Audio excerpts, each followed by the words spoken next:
Meng Bai fell to the ground with his left cheek swollen like a steamed bun and his mouth full of blood. Astonished, he froze in place while Meng Wu covered her mouth in fright and hurried forward to help him up. "You? Who are you to slap me?" Meng Bai pointed at Xianxia and screamed. "Who am I to slap you? I'm your master," Xianxia said coldly. "I told you to practice hard the first 3 styles of the tyrant body tempering technique. Have you done as I bid?"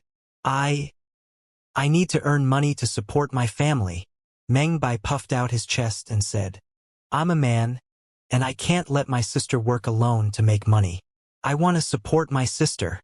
Meng Wu felt a sting in her nose as she quickly grabbed Meng Bai and said, "Stop talking, brother. Apologize to young Master Yun now." "Apologize? Why should I apologize? He slapped me for no reason, and as a master, he doesn't teach me anything good. He only teaches some useless stuff. What kind of master is he?" Meng Bai shouted in an agitated tone. "You ungrateful little shit," Xianxia said coldly. "Kneel." He flicked his finger and sent out 2 streams of force, hitting Meng Bai on the knees. Blood spurted out as Meng Bai felt a sharp pain in his legs and fell to his knees uncontrollably. "I refuse to obey. You are just 1 year older than me. In another year you will be no match for me. You're merely bullying me. Kill me if you can." A grievance welled up in Meng Bai's heart, making him roar uncontrollably. A trace of killing intent flashed through Xianxia's eyes. "Do you think I dare not kill you? A useless disciple like you is a disgrace for me. It's no big deal to kill you." The killing intent immediately spread from him, causing Meng Wu to be scared out of her wits. She knew Xiao's temper very well, and he might actually kill her brother. "Young Master Yun, don't." She burst into tears. She kept slapping Meng Bai on the head and said, "You piss me off. What did I raise you up for? Apologize to your master now. Otherwise, I won't recognize you as my brother." "Sis." Meng Bai looking aggrieved, but he still refused to give in. "What's all this noise about?" From outside the door came a strong voice, and then a burly fellow strode into the house. "Uncle Li. It's Uncle Li." Meng Bai was overjoyed and cried out hastily, "Uncle Li, save me." He struggled to stand up, but Xiao's forces had burst the blood vessels and veins on his legs, causing him to struggle several times and then kneel back down on the ground. "Meng Bai? What's going on here?" Uncle Li walked over. "Meng Wu, what happened?" Meng Bai pointed to Xiao and said, "Uncle Li, this guy forced me to acknowledge him as my master, and now he says he wants to kill me." "Oh." Uncle Li looked up at Xiao with a flicker of surprise in his eyes, but he quickly sneered, "A 3-stars warrior? Boy, you are quite gifted, but you are wrong to be so domineering. Who are you? Why do you interfere with me teaching my disciple a lesson?" Xiao said coldly. Uncle Li said angrily, "What an arrogant boy! Don't you think you are too young to be someone's master? It seems I must teach you a lesson today." Meng Wu was very anxious. She hurried up to Uncle Li and grabbed his hand as she said, "That's not the way it is, Uncle Li. Don't listen to Meng Bai. He's making things up." Meng Bai said loudly, "I'm not making up a story. This is the truth. If I ever want to acknowledge a master, I'll find an expert like Uncle Li." A flicker of pride flashed across Uncle Li's face. "Good. Meng Bai, I'll take you as my disciple today. When you break through and become a warrior, we will form a mercenary group, and then your income will be hundreds of times higher than you digging in the mine now." "A mercenary group?" Meng Bai's eyes gleamed with excitement. "That's great. Uncle Li, you'll be the leader of the group and I will be your assistant. Also, I want to learn Tiger Knuckle Fist." "Haha, good. In fact, I know not only Tiger Knuckle Fist, but also Clenched Fist and Iron Palm. I'll teach them all to you." Uncle Li seemed very happy, but when he turned to look at Xiao, his face slowly became gloomy.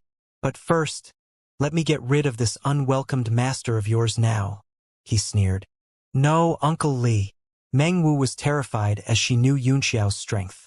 Although Uncle Li was a 5-stars warrior, there was no way he could withstand a strike from Xiao. Uncle Li sneered, Don't worry, Meng Wu. I'll just teach him a lesson and won't really hurt him. He could tell that Xianxia had an extraordinary cultivation base at such a young age, and was worried that he might have some unusual background. So he did not dare to use all his strength. With a trace of disdain in his eyes, Xianxia said coldly, I'll just stand here without moving, dodging, or fighting back, and not even use my primordial qi. If you can hurt even just one of my hair, I'll kneel in front of you and lick your shoes today. Without moving, dodging, fighting back, and not even use primordial qi, Uncle Li was struck dumb. But then he flew into a rage and bellowed, Boy, you really don't know the height of the sky. You won't move, dodge, and not even use your primordial qi? Ha! Even if a martial sovereign of the 9 heavens realm was here, I'll beat him to the ground with my clenched fist and iron palm. Meng Wu, too, was stunned, and did not know how to react for a moment. Just then, Uncle Li had already rushed forward and threw out a clenched fist. Initially, he only intended to use 70% of his strength, but had used up to 90% now. The more he looked at the boy, the more he disliked him. So he planned to give him a hard lesson. However, at the moment he threw out his fist, his heart suddenly shook. He saw Yunxiao's pupils began to change strangely, twisting into 2 blood-red crescent moons. Yunxiao cried out softly, Universal Soul Suppressor, Forbidden Expansion. Uncle Li's soul trembled violently. His mind was lost in an instant, and he coughed out a mouthful of heart's blood. Uncle Li, Meng Wu and Meng Bai were terrified. In their eyes, Yunxiao did not move, dodge, or use primordial qi, and yet Uncle Li coughed out a mouthful of blood for no apparent reason, seeming to have suffered a serious injury. Humph! Get down on your knees, Yunxiao cried out. Uncle Li seemed to have lost his soul and his eyes were vacant. At Yunxiao's voice, his knees fell directly to the ground. Meng Bai was thoroughly dumbfounded. His mind was blank and he had no idea what was going on. Uncle Li, stand up! Stand up! He suddenly shouted. Hit him with your clenched fist and your iron palm. Slap him and make him vomit blood. Come and lick my shoes, Yunxiao ordered again. Uncle Li did not resist at all. He crawled to Yunxiao's feet obediently, then lowered his head and stuck out his tongue to lick his soul. Oh no! Meng Wu covered her mouth anxiously and screamed. Humph! Just as Uncle Li stuck out his tongue to lick Yunxiao's soul, he kicked him in the chest and sent him flying away. You are not worthy of even licking my shoes. Meng Bai was completely stunned. Uncle Li, who was extremely tough in his mind, was kicked away by Yunxiao like a puppy.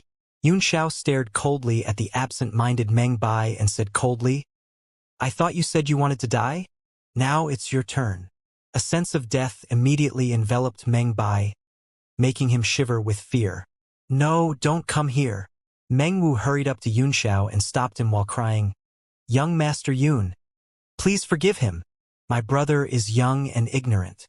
If you want to blame me for not teaching him well as his sister. Yunxiao sighed and said, I thought he is gifted. Forget it. I don't need this disciple. When he had finished, he turned and was about to leave. Meng Bai froze for a moment.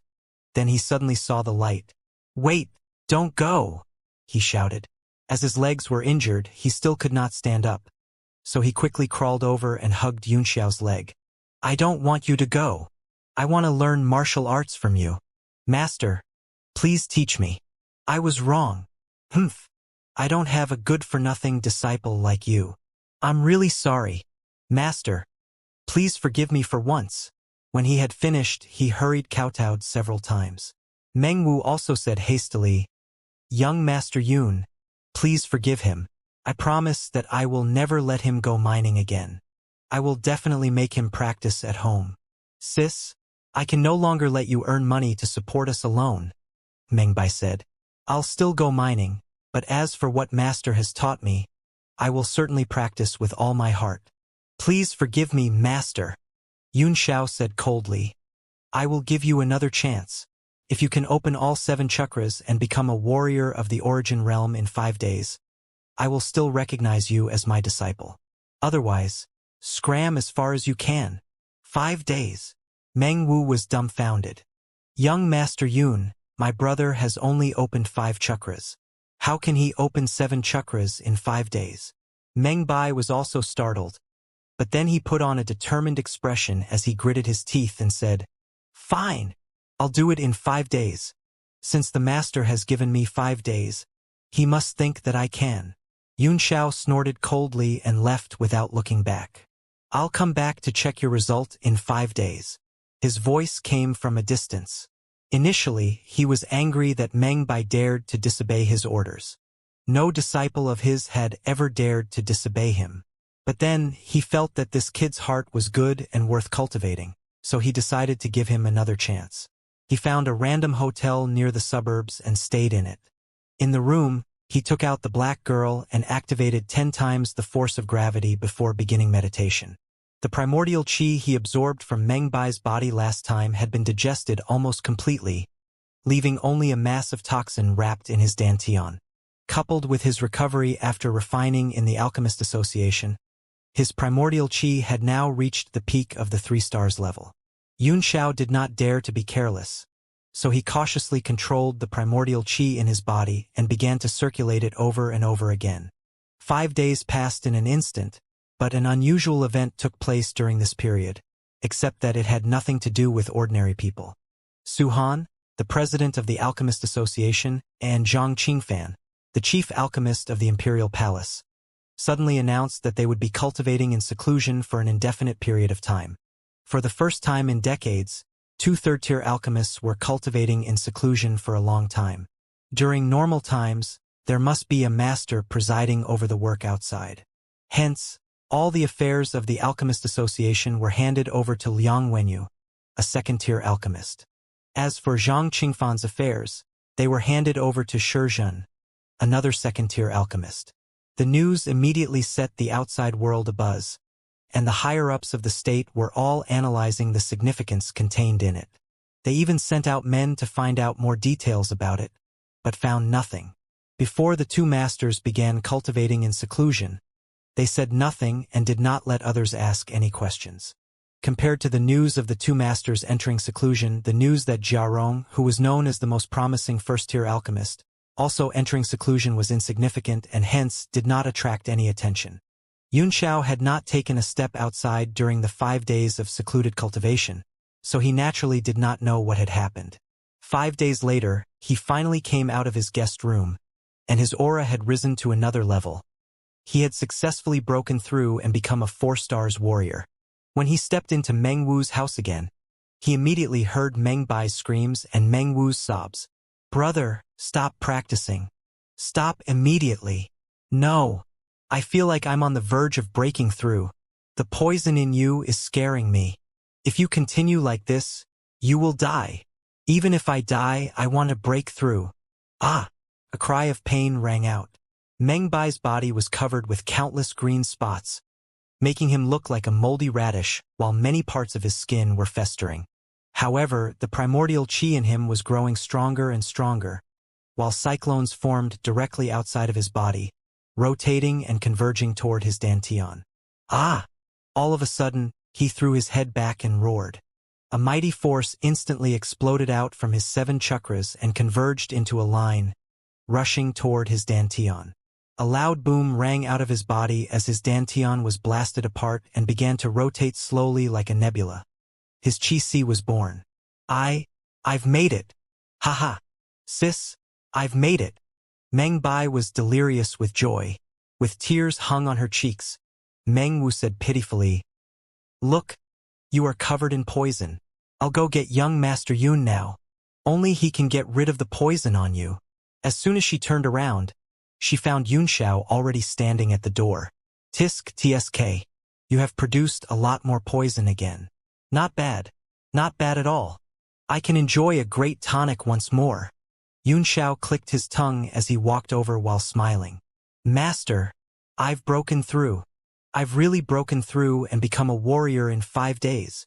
Meng Bai was still in a state of extreme excitement. "Yes, you did well. I saw it all. Now, you should sit cross-legged down and let me suck the poison out of you." Without waiting for an answer, Yun Xiao placed a palm on Meng Bai's shoulder and pressed him down. then exercised the one chi of destiny and began crazily absorbing the poison. After enough time went by for an incense stick to burn, Meng Bai's painful expression was completely relieved, and all the green spots on his body disappeared. His skin now looked as smooth as jade. Master, why do I feel that although the pain is gone after you have absorbed the poison in my body, I've lost a lot of strength at the same time? He asked curiously. Xianxia smiled and said, That's because your physical constitution is the heaven-earth venomous body, and your poison is the source of poison which contains innate energy. The stronger the poison, the stronger your strength will be. But your current cultivation base simply cannot withstand the poison. With the improvement of your cultivation base, your endurance will become stronger, and the poison will become stronger as well. When the balance is reached, you will not only not be eroded by the poison, but will be able to exert this source of poison as well.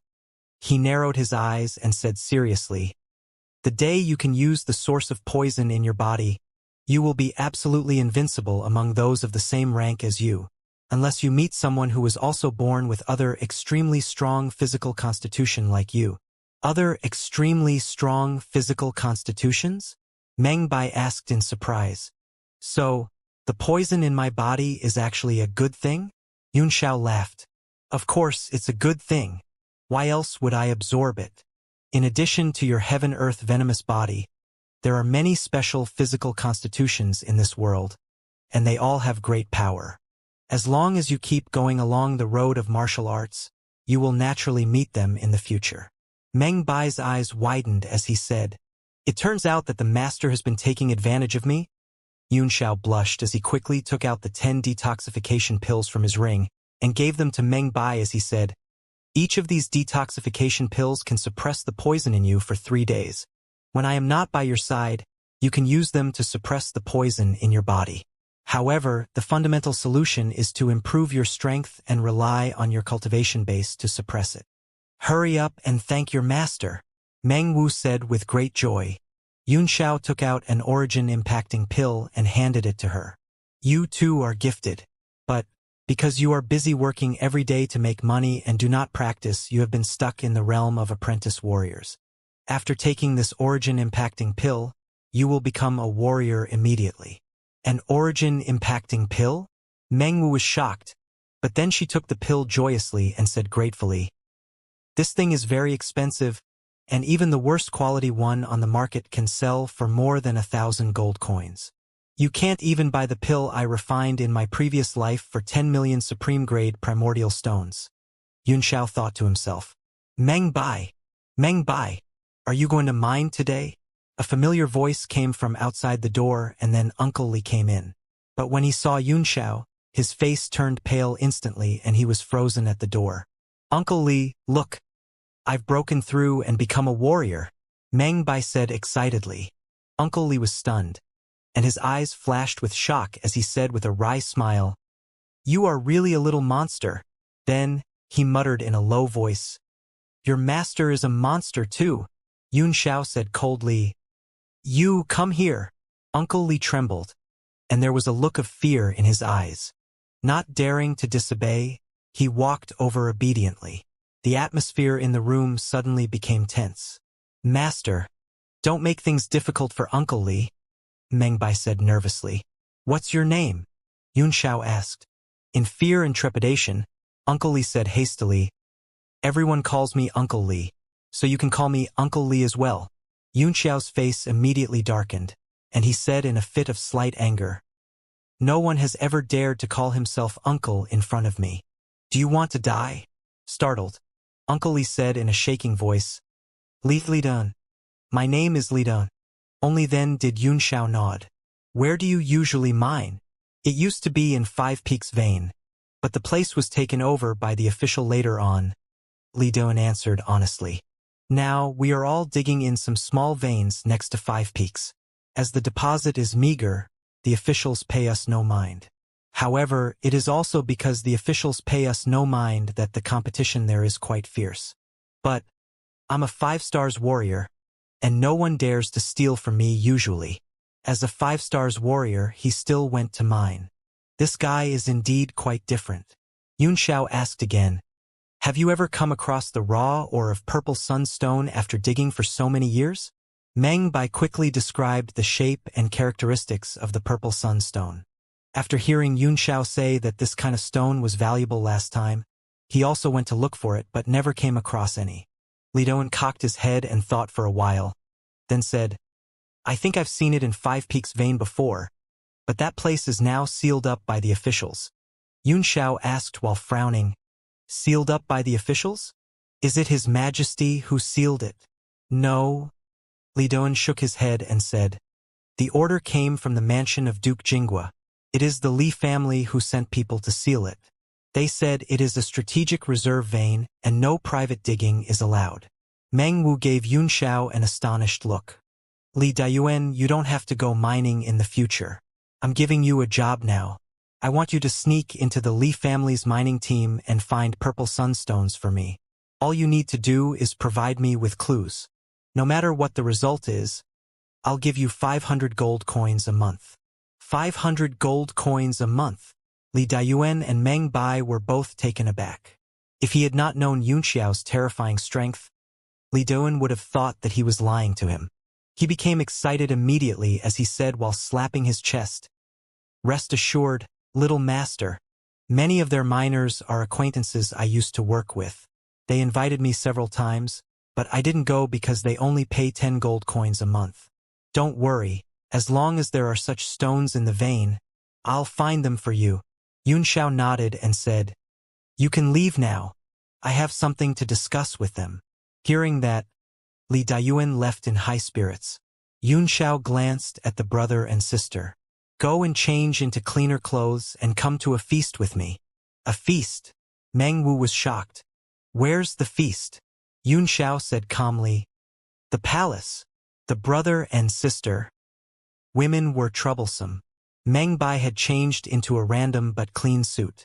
Meng Wu, on the other hand, had already taken out all her clothes and changed into them one by one, yet was not satisfied.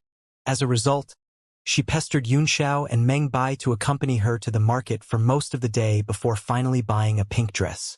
Just when Yun Xiao and Meng Bai breathed a sigh of relief, she dragged them out again to buy cosmetics, earrings, hairpins, embroidered shoes. Yun Xiao's forehead was dripping with cold sweat. It occurs to me that I have some very important thing to deal with. I'll meet you at the front gate of the palace in the evening. He turned and ran away as soon as he finished speaking, and only after speeding across several streets did he breathe a sigh of relief. Then, he bought a stick of roasted beef balls from a stall on the roadside and walked leisurely along the street while eating. I'm still more relaxed by myself. Suddenly, a figure clad in black appeared behind him and shouted softly, Li Yun Xiao. When Yun Xiao turned back, the man in black stepped out and quickly disappeared into the crowd. Humph! Trying to play a trick on me? He ate the last beef ball and lightly flicked the skewer out of his hand. Although there were many people nearby, the bamboo skewer was chasing straight at the black figure as if it had eyes. The black-clad man's eyes filled with horror. He had already mixed into the crowd, but the bamboo skewer could still find him so accurately. He quickly turned and mustered his strength as he threw out a palm, trying to break the skewer. Ouch! However, the man let out a muffled cry of pain in the next moment, and was horrified to find that the skewer had pierced through the wind created by his palm and penetrated his palm. How's that possible? He stared blankly at his palm. An ordinary bamboo skewer was stuck in it, still smelling of roasted beef balls. He suddenly felt a cool breeze blowing on his face, and when he looked up, he saw Yun Xiao's face approaching. He cried with terror and hurriedly retreated. Humph! Yun Xiao gave a cold snort and lightly kicked on the ground, arriving in front of the man in black in the blink of an eye. Under the frightened glance of the man, he stabbed his 5 fingers like claws into the man's shoulder, then lifted him and glided away. The man felt a sharp pain on his shoulder before the circulation of his primordial qi seemed to be interrupted by an external force, which made him unable to muster any strength. That was why Yun Xiao lifted him like a chick. Bam!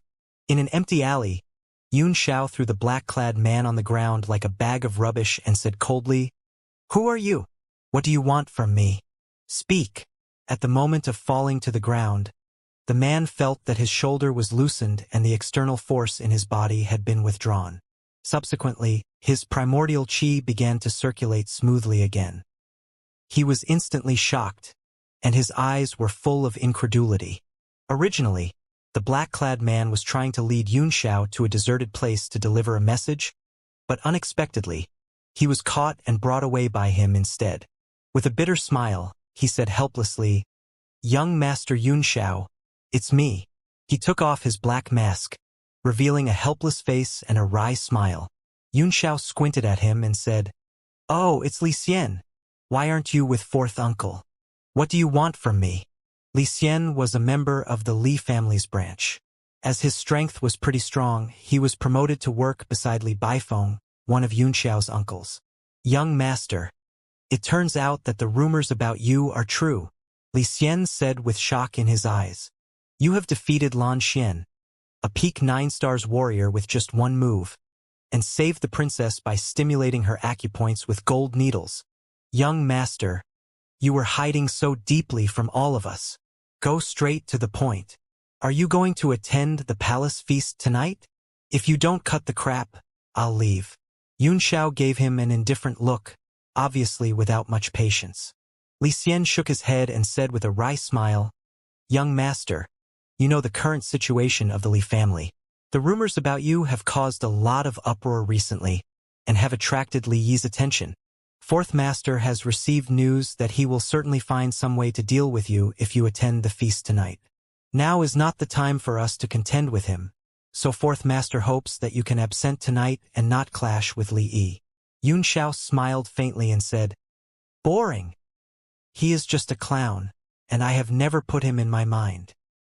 His eyes narrowed slightly as he said in a cold voice, "However, if he is stupid enough to jump in front of me, I don't mind crushing him to pieces."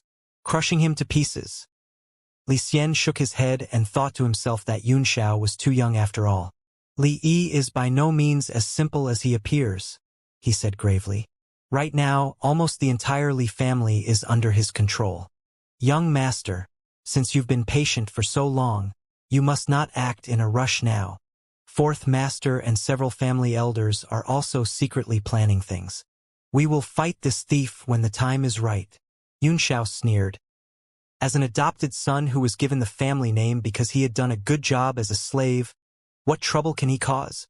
"Young master, you must not underestimate him," Li Xian said seriously. "This Li Yi is not only strong in his own strength, but there must be some power supporting him from behind. Master is worried about old master and you, young master, so he has not dared to act. Young master, you just need to get out of his way for a while. When master and fourth master have finished their preparations, we can naturally annihilate these thieves in one stroke." The master he mentioned was Yunxiao's father, General Feilongli Changfeng. "Humph, I'm not interested in your child's play. As for the power behind Li Yi, I can't say about others, but His Majesty the King must be a part of them. Otherwise, how could a clown have the ability to control a famous family with incomparable credit, whose old master is a peak-level martial lord of the Four Quadrants realm?" Li Xian was dumbfounded by what Xiao had said, and was so horrified that his forehead was dripping with cold sweat. He had been following Fourth Master Li Baifeng for some time and had heard some information, but it was not until recently that he heard Li Baifeng talk about the possible involvement of His Majesty's power behind this matter. At that time, everyone was shocked and could not believe it. He did not expect Xiao to have guessed it so easily. He cried out involuntarily, "Young master, how did you guess it?" "It's obvious," Xiao said calmly. "My grandfather has the greatest military achievements, so many men will respond to his call. Moreover, my father is in charge of 1,000,000 troops, guarding the western border. Right now, the military of the whole state is almost the private army of my family. If you were the king, could you sleep soundly under such circumstances? The rapid rise of the Lan family in recent years tells us that it is a pawn used by His Majesty to restrict us. Even so, Qinzhang was not at ease, so he created a puppet, Li Yi, and used this puppet to divide my family from within while restricting my father. This is the situation His Majesty would like to see." This? A huge wave surged in Li Xian's heart. He did not think Yun Xiao could analyze such a complicated situation so clearly. Are you going to give in without a fight? He asked in shock. Yun Xiao smiled faintly and said, You don't have to worry about it. Go back and tell fourth uncle not to worry either, and ask him to do whatever he usually does. My grandfather and father will naturally find a way to deal with this matter. Isn't the situation very good now? The king is comfortable enough not to bother us. When he leaves us alone, my grandfather and father will be comfortable as well. It was not easy for everyone to get a balanced and happy situation, so don't make a mess out of it. Li Xian's eyeballs almost fell out when he heard that, as he said in shock, Could it be that this matter? That's enough. Yun Xiao interrupted him impatiently with a wave of his hand and said, I'm not interested in participating in your affairs. However, if Li Yi is stupid enough to mess around with me, or Qin Zhang is tired of being the king, I don't mind helping him to change into a better position. Li Xian was so terrified that he almost fell to the ground, gasping as his head went black for an instant. As he watched Yun Xiao's figure fade away, he felt his head buzzing as he was left completely stupefied. It was soon evening, and there was an endless stream of people in front of the palace, all of whom were important officials and pillars of the state. Many students of Jialan Academy also came to the feast with their elders in the family. Every palace feast was an excellent opportunity for these people to network and get closer to each other. Young Master Yun, Chun Jun and Han Bai came together. Their families were also important military officials. Dissatisfied with the king's attitude toward the Li family, their elders seldom participated in such palace feasts, and usually sent juniors to attend. Where have you been these days, young Master Yun? As soon as Chun Jin came over, he punched Yun Xiao hard on the shoulder. But his face fell instantly. Looking at his red and swollen fist in horror, he cried out, What's the matter with your body? Why is it hard like iron?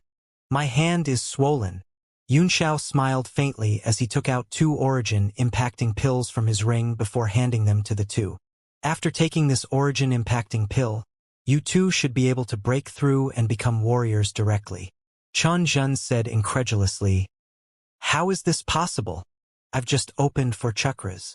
Han Bai picked up a pill and glanced at it, then said in doubt, Is this really an origin-impacting pill? Young Master Yun, don't lie to us. I have seen them before. Most of them are grayish-white, while some of the best ones are milky white. How can there be origin-impacting pills as transparent as glass beads? Yun Xiao laughed. Give them back to me if you don't want. They are refined by Master Zhang Qingfan. What? Both of them were taken aback. They hurriedly looked at the pills over and over again. Then each took out a jade box and carefully put the pill inside.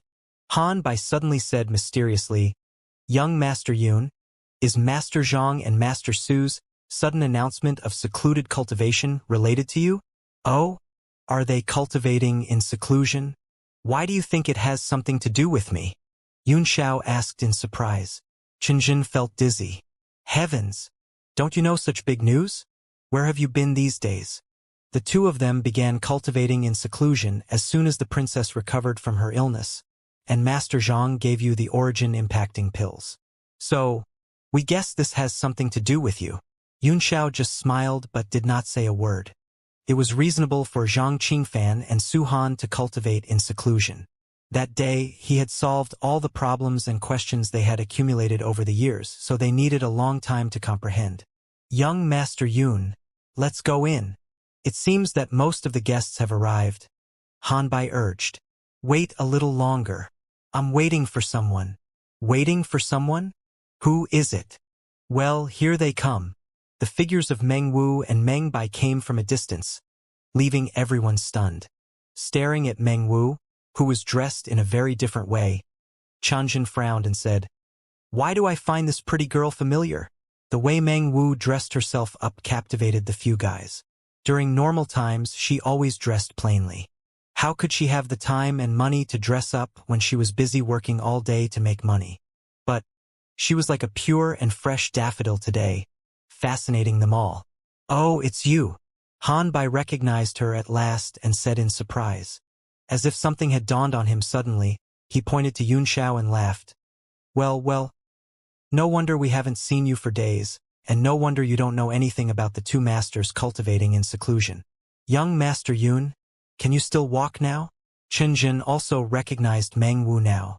He was surprised and said, a short girl without bosoms can become so beautiful just by casually dressing up? Wow! Young Master Yun, you sure have a pair of keen eyes. I didn't know you were so good at finding a pretty girl. Meng Wu's face was red and she was very nervous. She never thought that she would have a chance to come to the palace. Looking at all kinds of luxurious carriages outside the palace, she felt as if she was dreaming. Yunxiao laughed. Let me introduce you again. This is my friend, Meng Wu, and this is her brother and my new disciple, Meng Bai. Disciple? Han Bai exclaimed. Young Master Yun, you really do everything you can to pick up girls, Meng Bai said angrily. So your purpose of taking me as a disciple is to pick up my sister. Meng Bai, already flushed with shame after being teased by them. Meng Wu stamped her foot in anger when she heard her brother speak. The group of 5 walked into the palace while talking and laughing.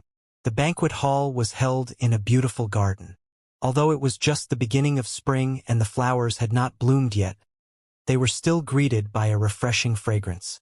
In the courtyard, Meng Wu and Meng Bai were dazzled by all the small bridges and flowing water, the soft music that lingered in the air, and the scenery that looked like an immortal realm on earth. The banquet hall had been filled with tables arranged on both sides according to the officials' levels, stretching over 100 meters long. Many people had already taken their seats, and everyone was talking with smiles on their faces. There were only 2 rows of 8 seats in the main banquet hall, and behind each were placed the many seats of the attendants. All those who could enter the main banquet hall were the most central figures in the state's inner power circle. Although Zhang Qingfan had given Yun Xiao the invitation card, it did not indicate the seat. The seat belonging to the Li family in the main banquet hall had been occupied by a splendidly dressed, handsome young man, who was talking and laughing with other guests. Yun Xiao's uncle, Li Baifeng, actually sat behind him. The arrival of Yun Xiao and his friends immediately attracted everyone's attention, not only because they were only teenagers, but also because Yun Xiao, a good-for-nothing in the capital, had become famous in recent days. Not only had he crippled Lan Xian, who was praised as a genius, with only one move, but also cured the princess's illness by stimulating her acupoints with gold needles. Yun Xiao would certainly be one of the main characters today. Under all kinds of gazes from the crowd, Yun Xiao walked calmly through the middle of the banquet. However, he suddenly sensed something, so he looked up and saw Li Yi, who was sitting in the main banquet hall, giving him a cold look. He gave a light snort as a slight expression of contempt appeared on the corners of his mouth, and then sat down in the seat belonging to the Chen family. Meng Wu and Meng Bai were sitting on both sides of him, while Chen Zhan and Han Bai sat together on a table to his right. The Chen family and the Han family were military families attached to the Li family, and their titles were not low. So, their seats were in the front position in the secondary banquet hall. Li Yi's eyes went cold instantly and his pupils were full of killing intent. Li Baifeng, who was sitting behind him, looked worried. In addition to Li Yi's hostile gaze, a long-bearded old man in the seat opposite the Li family also stared at Yun Xiao coldly. He was the leader of all the civil officials, Lan Hong. Behind him, Yun Xiao saw Lan Xian with a gloomy and resentful face. His injury seemed to have healed, but his air of arrogance and pride was completely gone. The people in the other 2 tables also stared at him curiously. One of them had a facial complexion that looked like iron, his air as mighty as mountains and rivers, and he sat there like an immovable mountain. He was Xiao Qingwang, the commander-in-chief of the Guardians of the State. Sitting opposite him was Liang Wenyu, a second-tier alchemist of the Alchemist Association. He gave Yun Xiao a friendly smile. The other 2 tables were occupied by 2 men in dragon robes. One of them looked in his 40s while the other was only in his teens, with a slightly childish face. They were the eldest prince, Qin Yang, and the second prince, Qin Yu.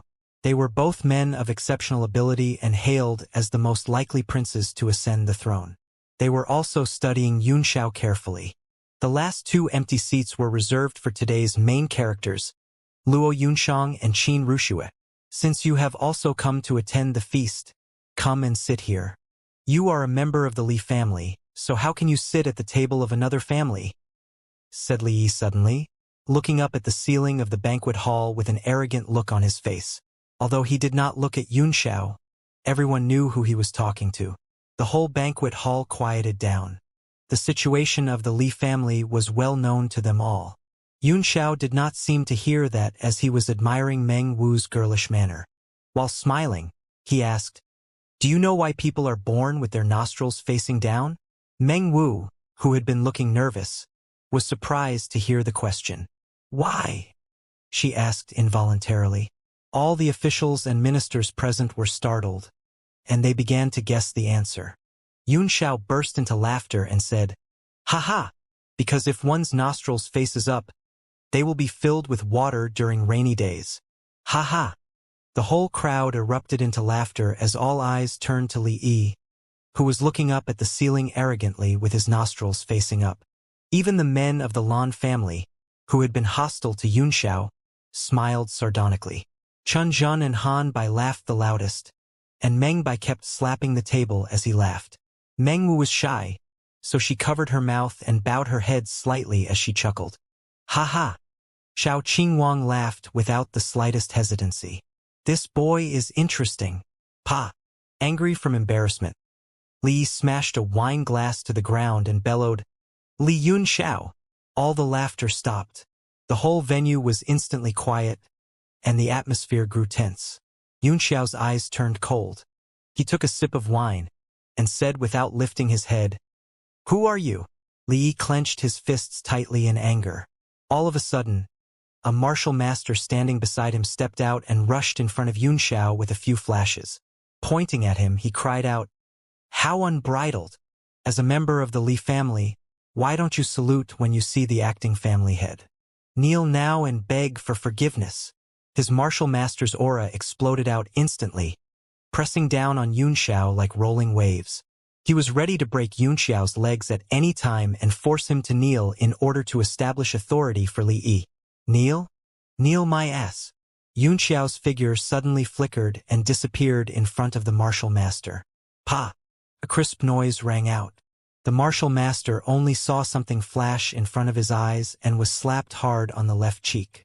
Everyone's heart gave a jerk while Xiao Qingwang's pupils constricted and his eyes burst with a glimmer of light. "Kneel, you slave!" Yunxiao made a sudden move. A golden light flashed and changed several forms in the void, and then a fist was thrown at the martial master's dantian. Terrified, the martial master quickly retreated, but he was horrified to find that Yunxiao's fist had covered all areas within a few meters of him. There was no way he could avoid the attack. A dull thud echoed out as the punch smashed accurately on the martial master's dantian. He spewed out a mouthful of blood, and a hole was opened on his back where the force came bursting out. He suddenly became dispirited and fell to his knees when Yunxiao hit him hard again on the back, prostrating at the latter's feet. Everyone was stunned. With only one move, Yunxiao had broken a martial master's qi, completely crippling him. Xiao Qingwang's eyes sparkled while Lan Hong had a thoughtful look on his face. Horror pooled in Lan Xian's eyes and the two princes frowned in astonishment. Carrying a blank face, Li Yi said foolishly, How could you? How my ass?" Yunxiao kicked the martial master on the head. He immediately flew out like a football and fell directly on the table in front of Li Yi, spilling wine and dishes all over the floor. The martial master did not utter a sound, and his pupils were dilated. Clearly, he was dead. "Watch your dog, 8527. Yunxiao clapped his hands and said indifferently. After all this, he calmly sat back on his seat as if nothing had happened. 8527. Everyone's expression changed while traces of cold sweat oozed out of their foreheads. "You!" Li Yi was so angered that his eyes seemed about to pop out. 8527 was his number when he was a servant in the Li family. Later on, he was given the family name because he did a good job as a servant. Over the years, no one had dared to mention this figure again. Old 8, you should behave yourself as a servant, and the master will naturally give you bones. Otherwise, you will be chopped to pieces and fed to the dogs, Xianxia said coldly. His Majesty is giving a feast today. I don't want to chop you to pieces in front of all the civil and military officials. You! Li Yi could not bear it any longer as he jumped to his feet wildly in a fit of rage. A sword bloomed with colorful light shot out of the main banquet hall. His eyes were full of towering killing intent, and his mind had only one thought: cut Xianxia into pieces. Suddenly, an invisible force descended from the sky and stopped Li Yi. No matter how he roared and struggled, he could not move a single inch, trapped inside the main banquet hall. Xiao Qingwang flicked his index finger lightly, and the invisible force immediately burst like a bubble. Li Yi's body bounced back as if he was struck by a hammer and landed on his seat. The former raised his head slightly and said, "Today is a big day. His Majesty is giving a feast to his subjects. Don't cause any trouble." "What Commander Xiao said is true," agreed the eldest prince, Qin Yang. "Somebody, clean up the place and set young Master Li another table." Immediately, many eunuchs and maids trotted in and carried the martial master's body out, soon serving Li Yi another table full of wine and dishes. Li Yi's face became extremely ferocious as he roared, "Li Yunxiao, prepare yourself for my wrath." Sitting behind him, Li Baifeng was first shocked by Yunxiao's swift strike. But when he heard Li Yi's words, his face turned pale and eyes showed a deep anxiety. As if he did not hear that, Yunxiao poured himself a glass of wine and sniffed it, then said, "Well, I thought a dog who likes to bite doesn't bark." Bam! Li Yi's face was so red with anger that he sank back into his chair and never spoke again. He was afraid that he would die of anger here. The whole banquet hall quieted down after the commotion. Everyone had different expressions on their faces as they were silently weighing the situation in their minds. No matter who they were, they could sniff a smell of disturbance. Yunxiao's sudden show of power would definitely bring great turmoil to the Li family, and this turmoil would definitely cause chaos in the state. Xiao Qingwang squinted at Yunxiao. Of all the people present, his eyes were the sharpest. He clearly saw all the moves Yunxiao had just made. It was a series of swift moves, as smooth as floating clouds and flowing water, without any delay. How could a warrior be able to use this kind of fist art that followed one's will, as well as the martial intent that moved as one's heart? It was powerful as if he had trained it thousands of times. Even Xiao Qingwang himself did not dare to say that his understanding of martial arts could reach such a deep level. Just when the atmosphere was somewhat awkward, a eunuch shouted outside. Soon afterward, His Majesty the King, Qin Zheng, led Luo Yunshang and Qin Ruxue into the banquet hall, accompanied by a crowd of ministers. Seeing him, everyone stood up and bowed. Although Yunxiao did not want to, he bowed his head reluctantly. What was so great about the king of a small state? Even the emperors of those super empires in the heavenly martial realm would have to be polite and smile on seeing him. Qin Zheng was old. His hair was all white and his pace was extremely slow. With Qin Rushue's help, he walked into the main banquet hall smilingly and sat above all the officials, looking down at his subjects. Yunshang and Ruxue sat down on either side of the king. When they came in, they both gave Yunxiao a surprised look. He smiled back at them and made a gesture of victory. Ruxue secretly made a face and stuck out her tongue to mean old-fashioned. The most old-fashioned thing in the world was to make a gesture of victory.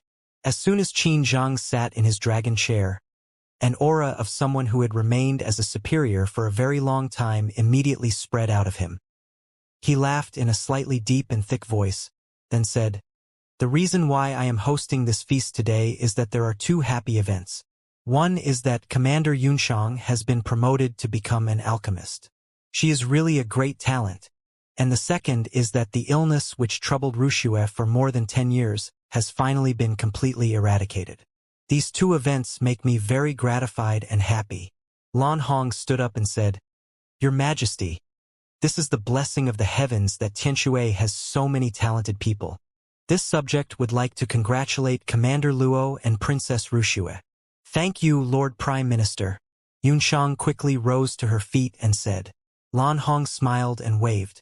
Immediately, 2 servants, each holding a jade box, walked up to Yunxiang and Ruxue while he laughed and said, It had taken me a great effort to find these 2 moon pearls from the East Sea. They are my gifts for Commander Luo and Princess Ruxue. The 2 servants opened the jade boxes and shafts of light shot out of them, turning the main banquet hall as bright as daylight. All beautiful girls love jewelry. So, the 2 girls were very happy with the gifts and hurriedly put them away. Haha! Lord Prime Minister is so wealthy. These 2 beads should have cost you hundreds of thousands of gold coins. Right? Xiao Qingwang laughed. I'm not as rich as my lord, so I specially prepared 2 martial skills. One is a pure yang martial technique called the Smashing Axe Sun, and the other is a water element martial technique called the Tranquil Sutra. They are my gifts for the 2 ladies. Yunxiang's face flashed with surprise. The Smashing Axe Sun left behind by a martial grandmaster of the 6 Directions realm hundreds of years ago? Thank you, my lord. Her mystic weapon was an axe, and the martial path she walked was also of the pure yang. So, this martial technique was just right for her. Ruxue also accepted the Tranquil Sutra and said with a smile, Thank you, Grandpa Xiao. The value of the 2 martial techniques was far beyond Lan Hong's moon pearls. But the 2 beauties were not as excited as before.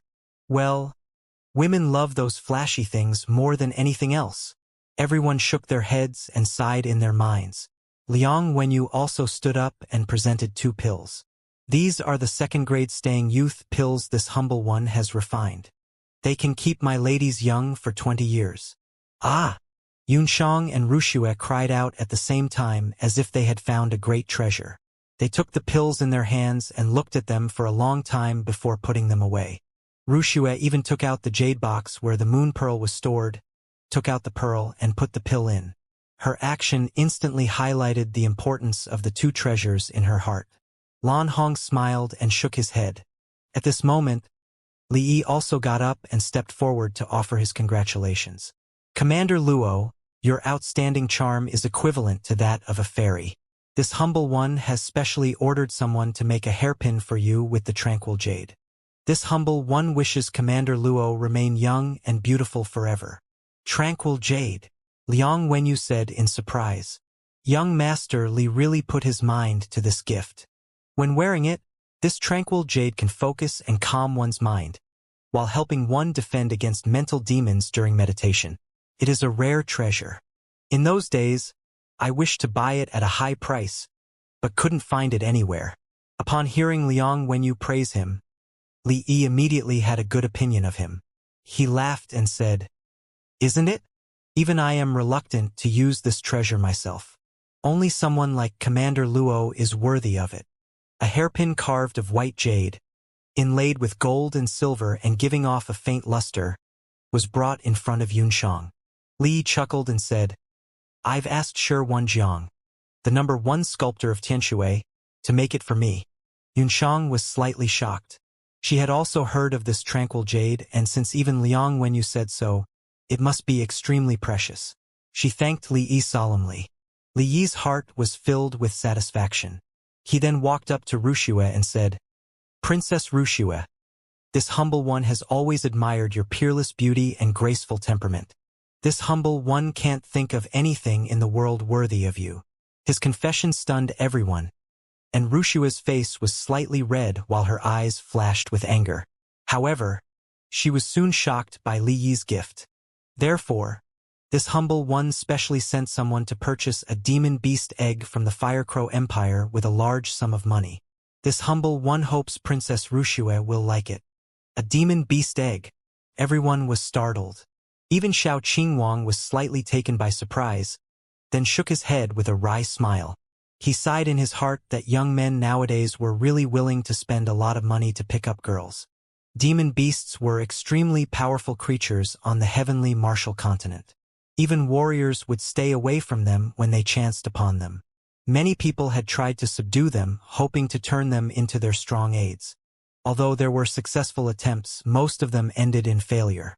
After all, demon beasts' demonic chi was too strong, and their violent and cruel character made them extremely difficult to be tamed by humans. Later on, someone finally came up with a wonderful method. When the demon beast was still in the egg, the owner began to spend every day with it, and then fed and raised it with care after it hatched. By doing so, when the demon beast grew up, it would be absolutely loyal to the owner.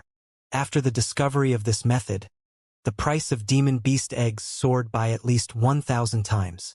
The crowd stared quietly at the egg on the tray. It was all red and slightly transparent, as if there was a monster inside which might break through the shell at any time. Although Wuxia did not like Li Yi, she was slightly moved. "Thank you, Li Yi. I like this gift very much," she said softly. Li Yi was exulted. However, in the midst of his great triumph, a discordant voice burst in. "Humph, this is indeed a demon beast egg. But what's the use of a dead egg? Roast and eat it? Please, it stinks inside and is not edible." "Who is talking nonsense here?" Li Yi froze for a moment, then shouted furiously. He turned to look out, and then saw that the voice belonged to Xianxia, whom he hated so much that he wanted to kill by slicing him into pieces. "Li Xianxia, you don't know anything, so stop uttering nonsense here." No longer caring about his image, he roared. "Do you know how much this cost? Damn it, it can buy 100 or even 1,000 of you." Xianxia sneered leisurely. "No matter how much it's worth, it's a dead egg. You!" Li Yi was fuming as he turned to Xianxia, then cupped his fist and said, "Your Majesty, this man is deliberately disturbing the feast. Please order him to be cast out." Xianxia frowned and asked, "Li Xianxia, how do you know this is a dead egg?" "No matter what I say, he will deny it. Just cut the egg open and everyone will know." "Humph, cut open? Can you afford such a valuable thing if it is cut open?" Wuxia, too, looked suspicious and unwilling. Xianxia sneered, "Wuxia, when you have worked so hard to incubate this egg for several months and find it hasn't even moved, you will know that I am right." "You are still uttering nonsense," Li Yi said furiously. "Your Majesty, this humble one begs you to order this man to be beaten and kicked out of here." Xianxia said solemnly, "Li Xianxia, be careful in your speech. Don't speak randomly without evidence. For your credit of saving the princess, I'll let this matter pass. But you mustn't utter any nonsense again." Xianxia shook his head speechlessly. The demon beast egg was undoubtedly a dead egg, no matter one went by its color or with the perception of divine sense. But this thing was too precious, and not many people had seen it, so no one knew about this. When the situation finally calmed down a little, Xianxia, the eldest prince, smiled and clapped his hands. His men immediately brought 2 trays and walked to Xianxia and Wuxia. As soon as the trays were brought up, everyone's eyes suddenly lit up and they were all shocked.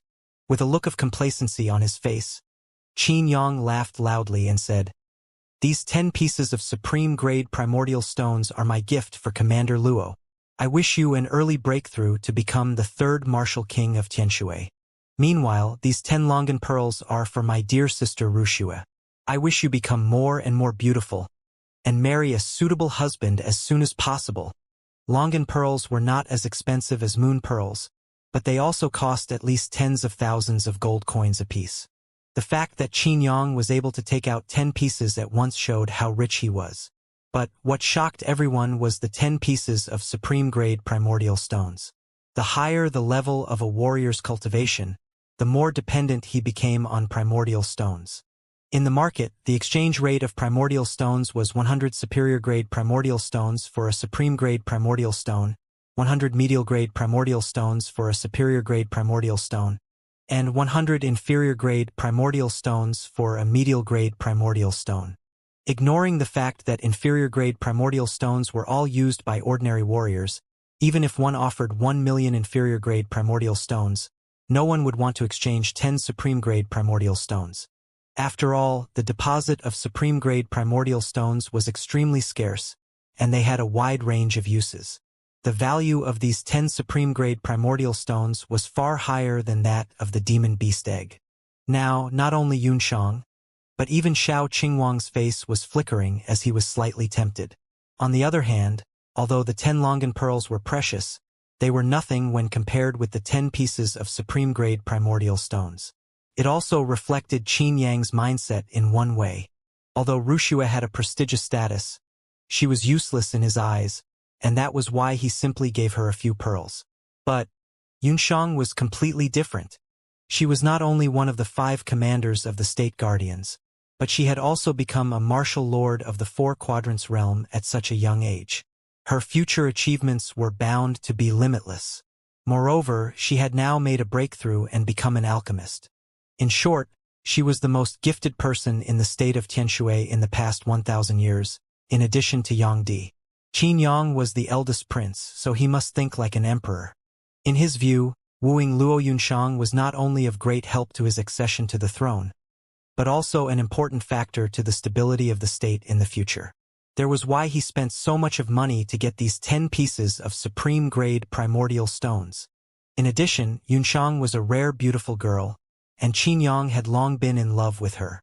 He sent people to express his thoughts to her many times, but all he got was cold replies. Yunxiang naturally knew what he wanted, so she turned him down in a light tone. "My lord, your gift is too expensive. I dare not accept it." Qin Yang got up from his seat and tidied up his clothes, then strode up to Yunxiang as he reached out his hands and said, "Yunxiang, don't you understand my feelings for you? Today, in front of all the civil and military officials, I would like to propose to you. Marry me, Yunxiang." Suddenly, he was down on one knee, his eyes blazing. Wah! The banquet hall broke out into an uproar. No one was expecting that the eldest prince would propose in public, let alone see him kneel on one knee. No matter in appearance or strength, Qin Yang was the best choice. Although his strength was not as good as Yunxiang, there were not many men in Tianshui who could surpass him. Moreover, he was able to lower himself to propose even as a prince.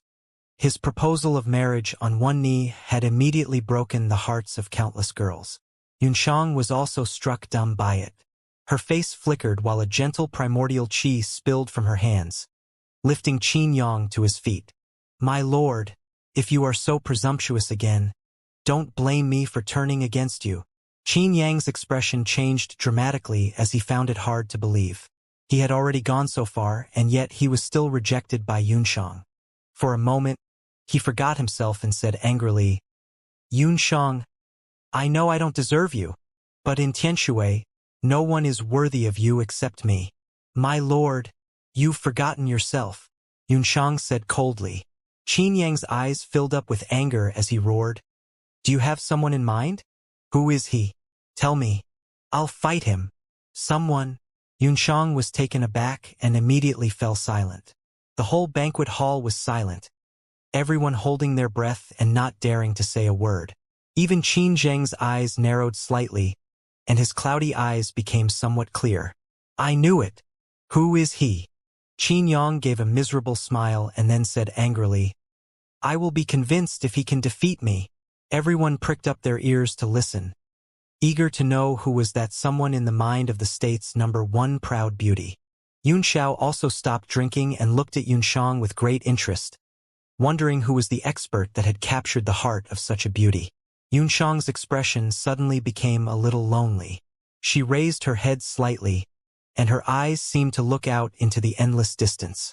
A scene from 15 years ago which she had buried deep in her heart came to her mind. At that time, she was only a 5-year-old girl who did not know what love was all about, and was cultivating day after day in the Shenxiao Temple on the Snowfall Peak. She had always felt that her talent was not very good. At least many were better than her among her companions. However, she had never been unhappy, and for some unknown reason, she was more loved by her master than any of her sisters. In such an environment, she lived a very regular life, cultivating day and night while thinking that this was how her whole life would pass. But on one occasion, her master seemed to become another person after she came back from a trip, losing her temper all day. The once amiable and beautiful master had become sentimental, harsh, and increasingly dissatisfied with the progress of her disciples' cultivation. She always lost her temper with them. Even Yunxiang, her most beloved disciple, was not less punished. Since then, she often heard her master gnashing her teeth and muttering a person's name. She was very naive at that time, and she thought that she would definitely give the person a good beating when she had the strength in the future, no matter who made her master cry. She remembered that the name was Gu Feiyang.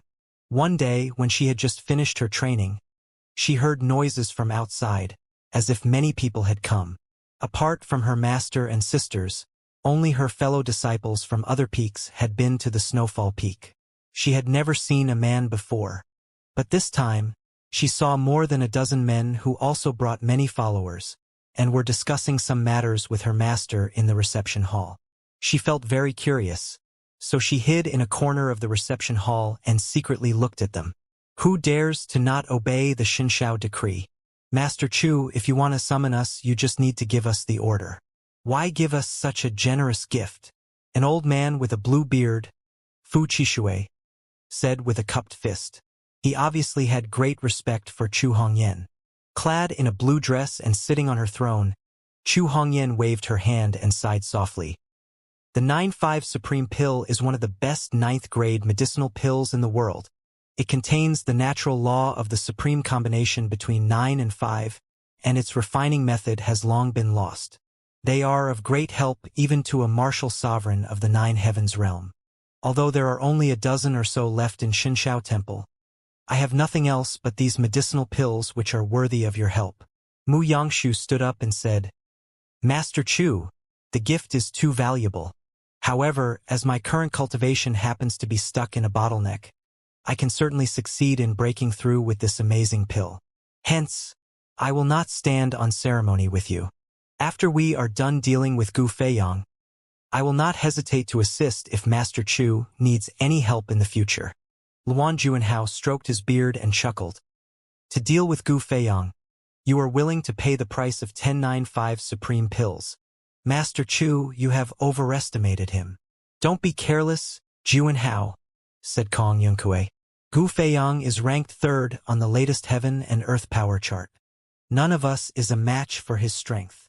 There was a trace of contempt in Luan Juanhao's eyes as he snorted coldly and said, When the latest heaven and earth power chart was reshuffling, I happened to be cultivating a very powerful divine ability in seclusion, so I missed it. Now that I've mastered the divine ability, I need someone to test its power on. So, when Gu Feiyang comes, you will be able to cope with him alone? Kong Yuankue said coldly. Haha, I will try my best, but it is safer for all of us to fight him together. Chen Feizhou asked in surprise, Juanhao, what divine ability have you mastered that makes you confident to fight Gu Feiyang alone? Luan Juanhao smiled without saying a word. Under the gaze of all the people, he said at last, Have you ever heard of the Great Ganges Seal? The Great Ganges Seal? Everyone was astounded while Chen Feizhou immediately said with awe, Is it the Great Ganges Seal of Ganges Martial Sovereign, the strongest man in the continent 10,000 years ago?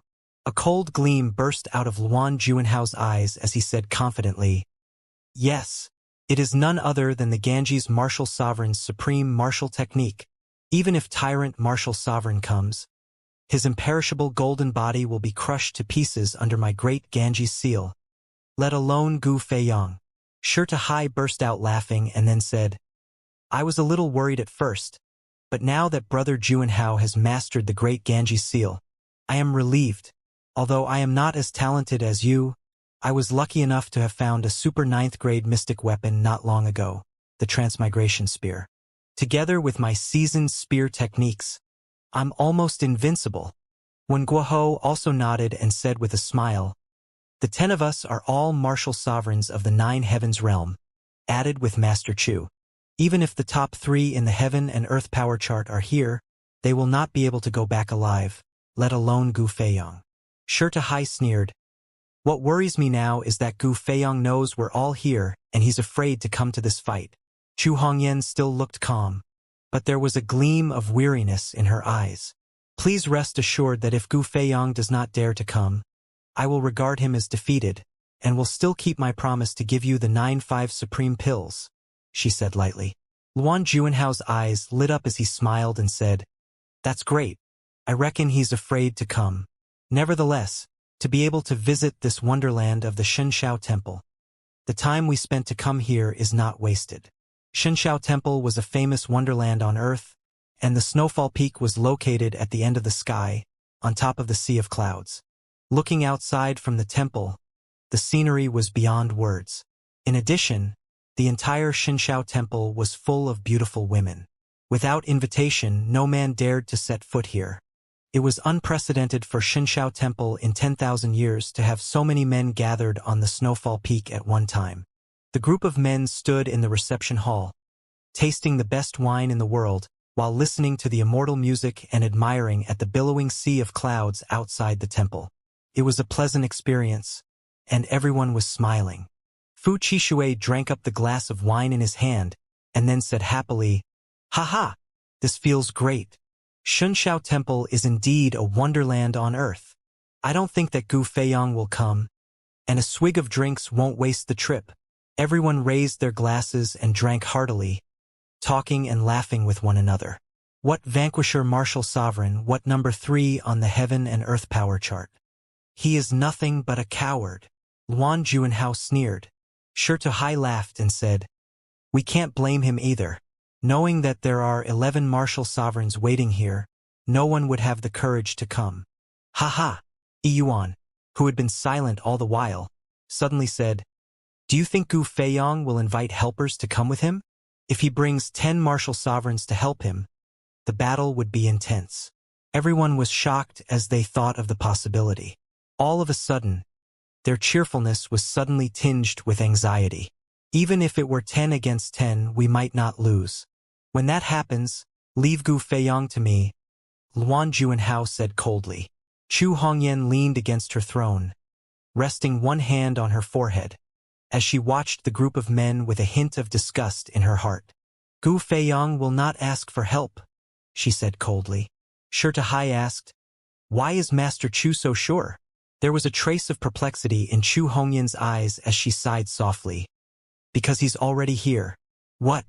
He is already here? Where is he?" They all were startled and alarmed. Their divine sense spread out in all directions like waves, but they could not sense the existence of anyone above the entire sea of clouds. Luan Juanhao said in a cold voice, "Master Chu, have you guessed wrongly?" Chu Hongyan sighed. "I didn't guess. Can't you feel that the wind is already rising?" "The wind is rising?" Mu Yangshu frowned and said, "This place is located on the top of the mountain. It is normal for the wind to blow." All of a sudden, everyone in the reception hall felt a slight breeze blowing in their faces, and the corners of their clothes were all gently blown up. All faces fell instantly as they raised their vigilance. Outside the reception hall, a golden ray spread from the distant sky, casting a golden glow over the sea of clouds. Suddenly, the clouds began to roll and rumble as if a pot of hot water had begun to boil between the sky and the earth. A great wind comes forth. The clouds rise high. The water vapor all over the place was pulled by a mighty suction and gathered toward the sky. Soon, the sea of clouds surrounding Xianxia Temple was stripped, allowing the luxuriant and magnificent mountains and rivers to emerge from the clouds for the first time in tens of thousands of years. High up in the sky, a vast and boundless golden cloud palm gradually formed, so bright that it stung all eyes and made it difficult for anyone to look directly at it. Like a god descending on earth, the colossal palm suddenly slapped down with a mighty aura. The wind and clouds rose high all because of me. Looking at the rolling aura that was falling toward them like a meteor, everyone's expression changed dramatically. Fu Qishui hurriedly cried out, "What a powerful force! Let's all fight together and not hide your strength." Luan Juanhao's pupils constricted as he said in horror, "How could he be so strong? Great Ganges seal! Blow it away!" A Ganges river conjured up in his palm, and then suddenly swelled so huge that it seemed capable of accommodating all the rivers in the world. Shi Tuhai's forehead also began to ooze traces of cold sweat as a golden spear pierced through the air and was caught by him with one hand. Super 9th grade mystic weapon Transmigration spear. The other 8 men also dared not to be careless as they hurriedly exercised their strongest martial techniques. Ink Frost Tyrant Finger, True Dragon Seal, Heavenly Martial Buddha Hand, Formless Thunder, Mysterious Ice God Fist. seasoned flame blade, traceless ghost palm, spirit dragon emperor finger. For a moment, the light of martial techniques towered into the sky from the snowfall peak, and the whole world began to tear under the collision of these energies. Bam! Just when all the energies collided with each other, a huge black hole suddenly appeared in the sky, swallowing up all the light. The heaven and earth seemed to crumble, and the surrounding void seemed about to collapse. Ha! A loud cry came from the horizon, and the dim sky suddenly became radiant as all the energies were blown away in an instant. Then, a beam of golden light fell from the clouds and crashed on the snowfall peak. Strangely enough, when the beam of light crashed down, it did not make any sound. There were only 10 screams, and then 10 figures could be seen being knocked flying away. The internal organs of 10 martial sovereigns were all crushed as they fell to the ground, unable to move anymore. All eyes were full of horror. They were all martial sovereigns of the 9 heavens realm, but why was there such a huge gap between them? During the whole process, Chu Hongyan did not move, just leaning quietly on her throne and watching the golden light all over the sky gather over the sea of clouds. Her eyes showed infatuation, and surprisingly, the corners of her mouth curved upward into a smile. He is still the most handsome man. Only her smile was full of bitterness. After condensing into that huge palm, most of the sea of clouds had dissipated. The rest of the water vapor slowly condensed into a long flight of steps and fell straight from the horizon to the snowfall peak. The wild sky had become empty, with only a dazzling halo hanging over the horizon, shining brilliantly. A pair of eyes that looked as magnificent as stars slowly emerged in the halo. Hiding in the corner, little Yunshang was completely struck dumb. The pair of eyes was so charming that, although she had only looked at them once, she could never forget them for the rest of her life. Her pupils slowly enlarged, but the halo suddenly turned into specks of light and dissipated into the void. Dressed in white, the owner of the eyes slowly walked down from the steps. Luan Juanhao, who had fallen somewhere not far from the temple, watched as Gu Feiyang slowly walked down the steps, his heart beginning to fill with dread. At the thought of his arrogant words before, he suddenly broke out in a cold sweat. Lord Gu, I didn't mean it," he cried desperately. "A great man like you should not stoop to pettiness or harbor grievance for past wrongs. Please forgive me. I will never do it again." His cultivation base did not come easily, and he was unwilling to perish here. Therefore, he anxiously began to beg for mercy. Gu Feiyang walked down from the top of the cloud step by step, his eyes shining like the stars. Looking at Chu Hongyan, he suddenly sighed. "Hongyan, why are you doing this?" Only then did Luan Juanhao realize that Gu Feiyang did not even look at him. It was entirely the sense of existence that he, a puny man, had come out with on his own. It was like a little ant thinking that everyone was watching it, but in fact, it was just a poor little ant. The feeling of humiliation from being despised immediately welled up in his heart, making him clench his teeth in fury. But he did not dare to say a word, and could only stare at Gu Feiyang with resentment. Chu Hongyan sighed lightly as a tiny drop of tear glistened at the corner of her eye. "For whom does the beauty dance? Who will overturn the world for the beauty? Let me perform another dance for you." With a touch of sadness on her beautiful and spiritual face, she stood up and began to dance. Her red dress gently held up her graceful figure like the sunset clouds. At this moment, all the noises that filled the surroundings fell silent, and the rocking sea of clouds and murderous aura also calmed down. The world seemed to be left with only a beautiful figure dancing in the clouds. Gu Feiyang sighed. "You'll lose if you take it seriously," Chu Hongyan said with a wry smile. "I've already lost." She wiped away the tears from her eyes and suddenly snapped. "Gu Feiyang, either you or I will die today. You are no match for me, and these 10 worms are no match for me either." "How are you going to kill me?" Chu Hongyan sneered. "I only invited these 10 men here to consume some of your primordial qi. However, I didn't expect them to be so useless that they couldn't even withstand one strike from you." She slowly raised a sword and a beam of purple light rose up into the sky, before the whole snowfall peak was instantly enveloped by a cloud of purple mist. Far away on several other peaks, a few women in palace suits were each guarding an ancient array. Suddenly, they opened their eyes at the same time and said in surprise, "It's Master's signal! Has it started?" A total of 7 women performed various hand seals and sent them into the ancient arrays they were guarding. Immediately, 7 rays of light shot straight into the sky, then turned into a boundless mass of purple light and sped through the void. The light that blotted out the sky then transformed into a purple cloud in an instant, revealing the flicking stars in the sky while enveloping the whole Xianxia temple. The purple stars formation. Gu Feiyang's face flickered before he sighed. "It seems that you really want to kill me." With a sad smile on her face, Chu Hongyan snapped, "The mountain protection formation constructed by Xianxia Temple tens of thousands of years ago has not been used for thousands of years. Today, this unfilial disciple, Chu Hongyan, will use this formation and the purple cloud sword in her hand to slay Gu Feiyang on this snowfall peak." The stars all over the sky emitted an immeasurable amount of purple mist, which turned into tiny fallen flowers and began to rotate wildly in the void, sweeping toward Gu Feiyang. In response, he lightly kicked the ground with one foot and his body drifted back gracefully like a fallen leaf. The purple stars formation can draw the power of the stars, and the purple cloud sword in my hand can absorb the power of the mountains around Xianxia Temple.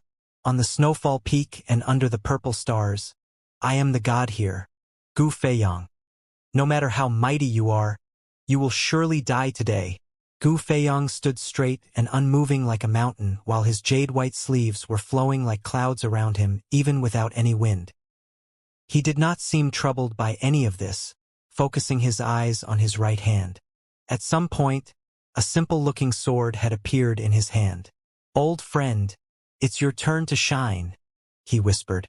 A stream of satin-like light slowly flowed out of the sword to the sky, as if a river of stars had poured down from the cosmos. At this moment, Gu Feiyang looked like a god holding a sword as he was about to ascend to heaven. All of a sudden, the sword let out a dragon roar and then began to transform rapidly into a broadsword. The blade rippled like water, and was engraved with the patterns of the sun, the moon, mountains, rivers, flowers, insects, birds, and animals. Dragon roars rang incessantly out of it while shafts of bright light broke out of the blade. "You may have hundreds of millions of stars, but I will destroy them all with a single slash of my sword. Star/sword reigns supreme over the world." Chu Hongyan's expression changed slightly.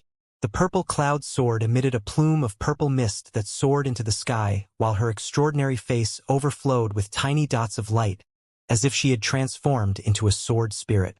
A mysterious snowfall covered the sky overnight. Ask not the mortals but the ghost and the gods. The purple cloud sword. Ask not the mortals. One sword reigned supreme over the world. One sword asked not the mortals. Thousands of stars disillusioned and dissipated in little Yunshang's pupils as an uncontrollable pressure of the heaven and earth filled the entire void. As a result, she felt an abnormal tightness in her chest and began to lose her consciousness. She tried hard to keep her eyes open, just to take one more look at the man and his eyes that shone like stars. However, the pressure was too strong. No matter how hard she tried, her eyes eventually closed. Yunshang's memory ended there because she had fainted. By the time she woke up, she heard that her master had entered a secluded cultivation, and all her other sisters had left and turned into uncle masters on other peaks. There was no one else on the entire snowfall peak.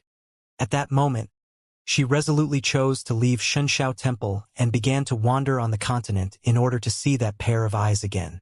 She subsequently knew that, at the end of that day, her master was defeated.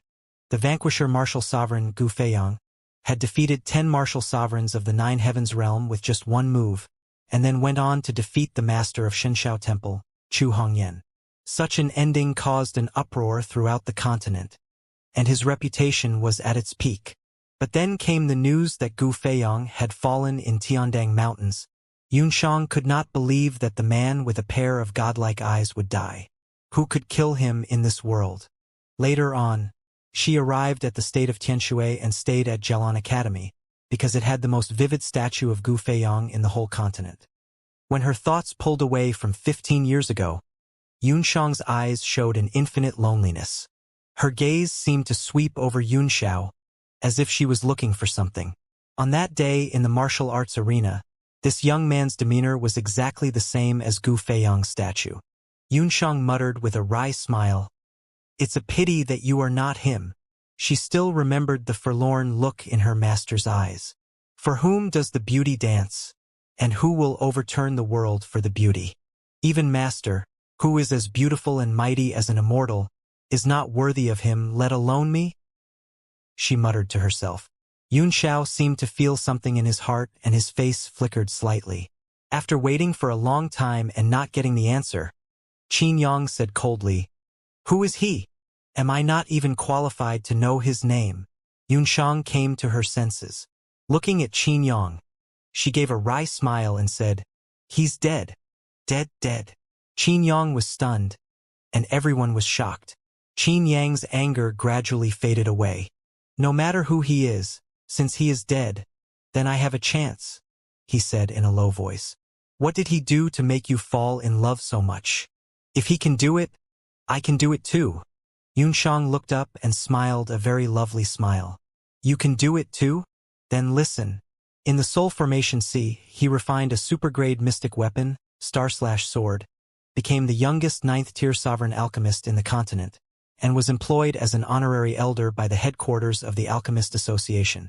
In Red Moon City, he overturned the city with a sword for a beauty and eliminated one of the 3 superpowers from the continent. In the East Sea, he slaughtered everything within 8,000 miles for a friend and was ordered to be killed by the king of all seas. In the Holy Realm, he defeated numerous mighty figures and ranked 3rd on the Heaven and Earth power chart, being conferred as the Vanquisher Martial Sovereign. At Snowfall Peak, he came on the clouds and effortlessly defeated 10 martial sovereigns with one move. Even the most beautiful woman in the world, the master of Shunshao Temple, Chu Hongyan, failed to make him love her. "There's so much more," Yunxiang said, raising her eyes slightly to look at Qin Yang's glazed expression and chuckling. "Now, do you know who that someone in my heart is? I'll marry you if you can achieve just 1% of what he has done." Qin Yang naturally knew who this person was, and so did everyone present. The name had disappeared for 15 years, but it was still on everyone's mind, and none of them dared to mention it at will. Yunxiang gently pushed away the servant standing beside her, then lightly kicked the floor with one foot and floated up into the air, flying away in a beam of light. Her faint voice full of endless weariness came through the air. "I'm a little tired, so I'll take my leave to rest. I beg your pardon." As soon as she left, the banquet hall fell silent again. Stupefied, Yunxiao sat in his chair with his eyes wide open, and his hand that held the bronze wine glass frozen in midair. After a long silence, Qin Yang finally let out a deep sigh. Just then, Qin Zhang suddenly said, "Commander Luo is not well. Let's continue." "Young Master Yun, what's wrong with you?" Meng Wu noticed Yunxiao's strange behavior and pushed him with her hand. Hearing that, the latter came to his senses with a sudden shudder. He touched the cold sweat on his forehead as he looked at Yunxiang, who had disappeared into the horizon. Xiao Qingwang laughed. "It takes patience for young men to pick up girls. All little girls love heroes, but Gu Feiyang has been dead for more than a decade after all. You have to be persistent and shameless. Beautiful girls generally can't stand being pestered." "Thanks for the advice, Commander Xiao," Qin Yang said bitterly, then sank back into his seat dejectedly. The second prince, Qin Yu, secretly breathed a sigh of relief. His heart had jumped into his throat just now. If Luo Yunxiang had agreed to the other's proposal, Qin Yang would not only have the help of an alchemist and martial lord, but also the support of an army of state guardians. It was a very powerful force. After seeing Luo Yunxiang reject Qin Yang's proposal, Qin Yu's heart relaxed slightly. Then, he stood up with a smile and began to present his gift for Wuxia. Such an episode did not affect the feast, and the crowd continued to eat and drink happily. Although Qin Yang was a little upset, He was not troubled by the rejection, because losing to Gu Feiyang in love was not a shame. Meng Bai, who was nibbling a leg of lamb, suddenly asked, "Master, I've been thinking about this for a long time, but I don't know who the man that pretty girl mentioned just now is. Do you know? Could it be Lord Yang Di?" Yang Di was from Tianshui. Everyone here knew about him, and his status in their hearts was like a god. Meng Wu glared at him and said, "He is Lord Yang Di's mentor, Lord Gu Feiyang, the most powerful man. The statue in Jialan Academy was made after his image." "Oh, it's him. I have seen the statue before. Although he looks awe-inspiring, he is not handsome." Meng Bai was puzzled and said, "So why did he reject the most beautiful in the world? Is he a fool?" Ahem, ahem. Yun Xiao choked on a mouthful of wine and coughed violently. "You know shit. This is called walking through clusters of flowers but not getting caught by any of the leaves," he said angrily. "Bullshit. I think he's either a fool or a homosexual." Meng Bai cried out. "Brother Chan, Brother Han, what do you say?" Chen Zhen laughed. "Ha. Yeah, I also think that guy is a homosexual. Although I have never met the master of Xianxia Temple, since she is praised as the most beautiful woman in the world, she must be a very attractive woman. How could a normal man not be tempted by her?" "Hey, young Master Yun, why is your face growing so dark?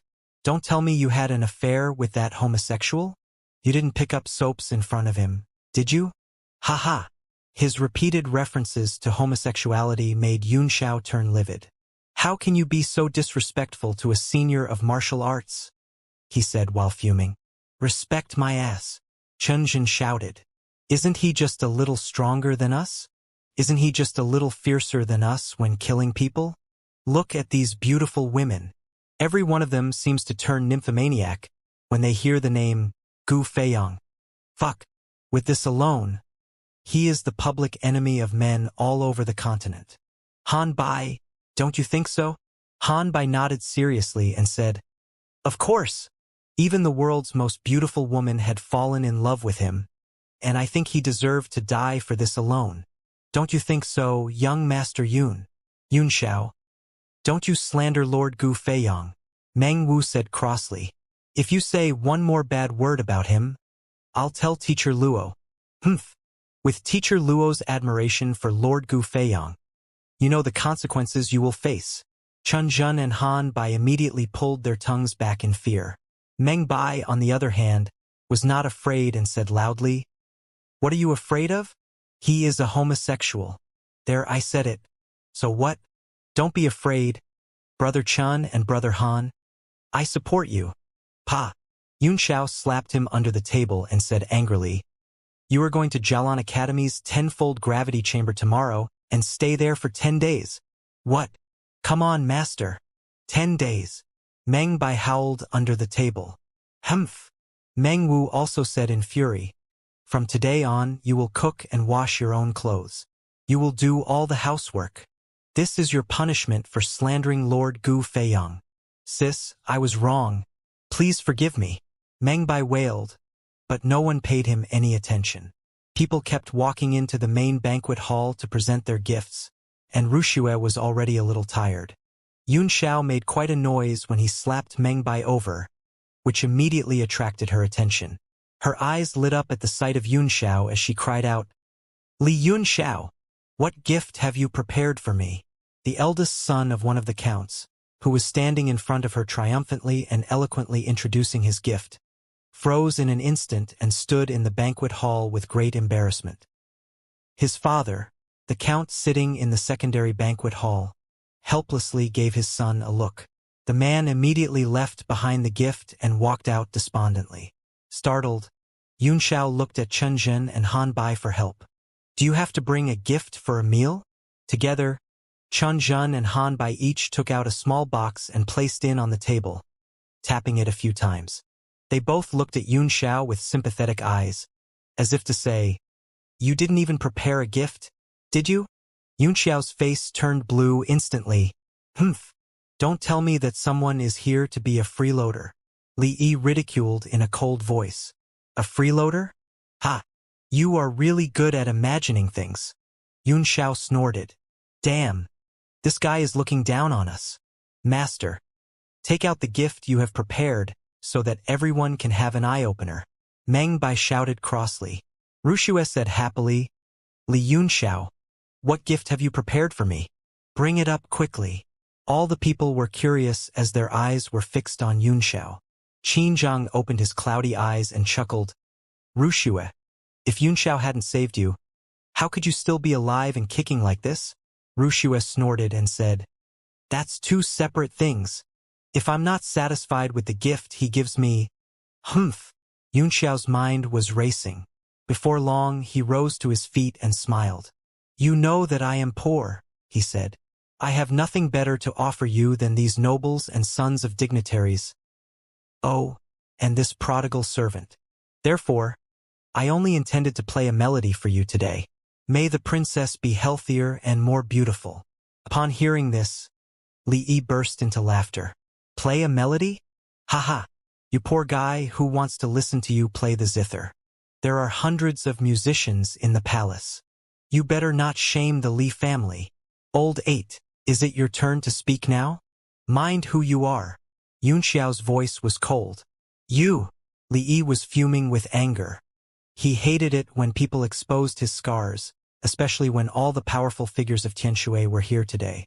In his heart, he had already sentenced Yunxiao to death. Wuxia clapped her hands and cheered after a brief moment of pause. Great! I didn't know you knew how to play the zither. I want to listen to you play. All the people present were shaking their heads secretly. Comparisons were odious. The princess had hardly smiled when they offered the gifts they purchased with a lot of money. But the boy's performance, which did not cost a penny, actually made her extremely happy. Soon, court musicians put the zither table, zither, ambergris incense, and other things in the main banquet hall. Meanwhile, Qinzhang laughed. Duke Jinghua is a military officer all his life, and General Feilong is also good at martial arts. I didn't expect that their descendant is proficient in music. Yunxiao walked slowly toward the zither, and his aura suddenly began to change. Seeing that, Xiao Qingwang's pupils constricted slightly. Although he knew nothing about music, he was shocked by the aura of a grandmaster emanating from Yunxiao. As he sat down in front of the zither, Yunxiao's face grew solemn. A dreamy look appeared in his eyes as if he was staring into the endless distance. Without saying a word, he closed his eyes slightly and began to recall the empty, cold bamboo forest. He was handsome and smart like a god and dressed in white. The pure white sleeves of his robe fluttered without wind, making it look like clouds were flowing around him. Gu Feiyong of that day, Li Yunxiao of today. He gently raised his hand and stroked it on the zither. It was a good zither, but only a good zither. It was nothing compared to his heaven melody divine zither. A ray of light fell and slowly flowed down the zither, shining on Yunxiao's fingertips. All of a sudden, the whole world quieted down, and a shaft of moonlight poured on him. It made him look cold and lonely, and yet he did not seem to be aware of it as he just stared at his hands. This is Guangling melody. Wuxia's eyes grew wider and wider. When the zither was played, all sounds stopped, including the chirping of insects and frogs. The soft moonlight enveloped all around, changing the color of the world like thousands of flowers suddenly blooming as the melody cut through the dim light of the night and echoed throughout the heaven and earth. After a time that no one seemed to know how long it was, the music had already faded away. It was as if it had come with the moonlight, and now it had returned to the night sky filled with boundless loneliness. There was not a sound in the banquet hall, as if no one had ever been there.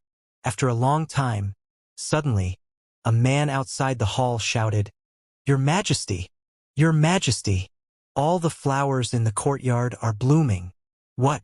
How can flowers bloom at night? Everyone was shocked. On both sides of the corridor, all kinds of flowers bloomed and sent forth a rich fragrance, making everyone feel relaxed and refreshing upon smelling it. The flowers bloomed at the Guangling melody.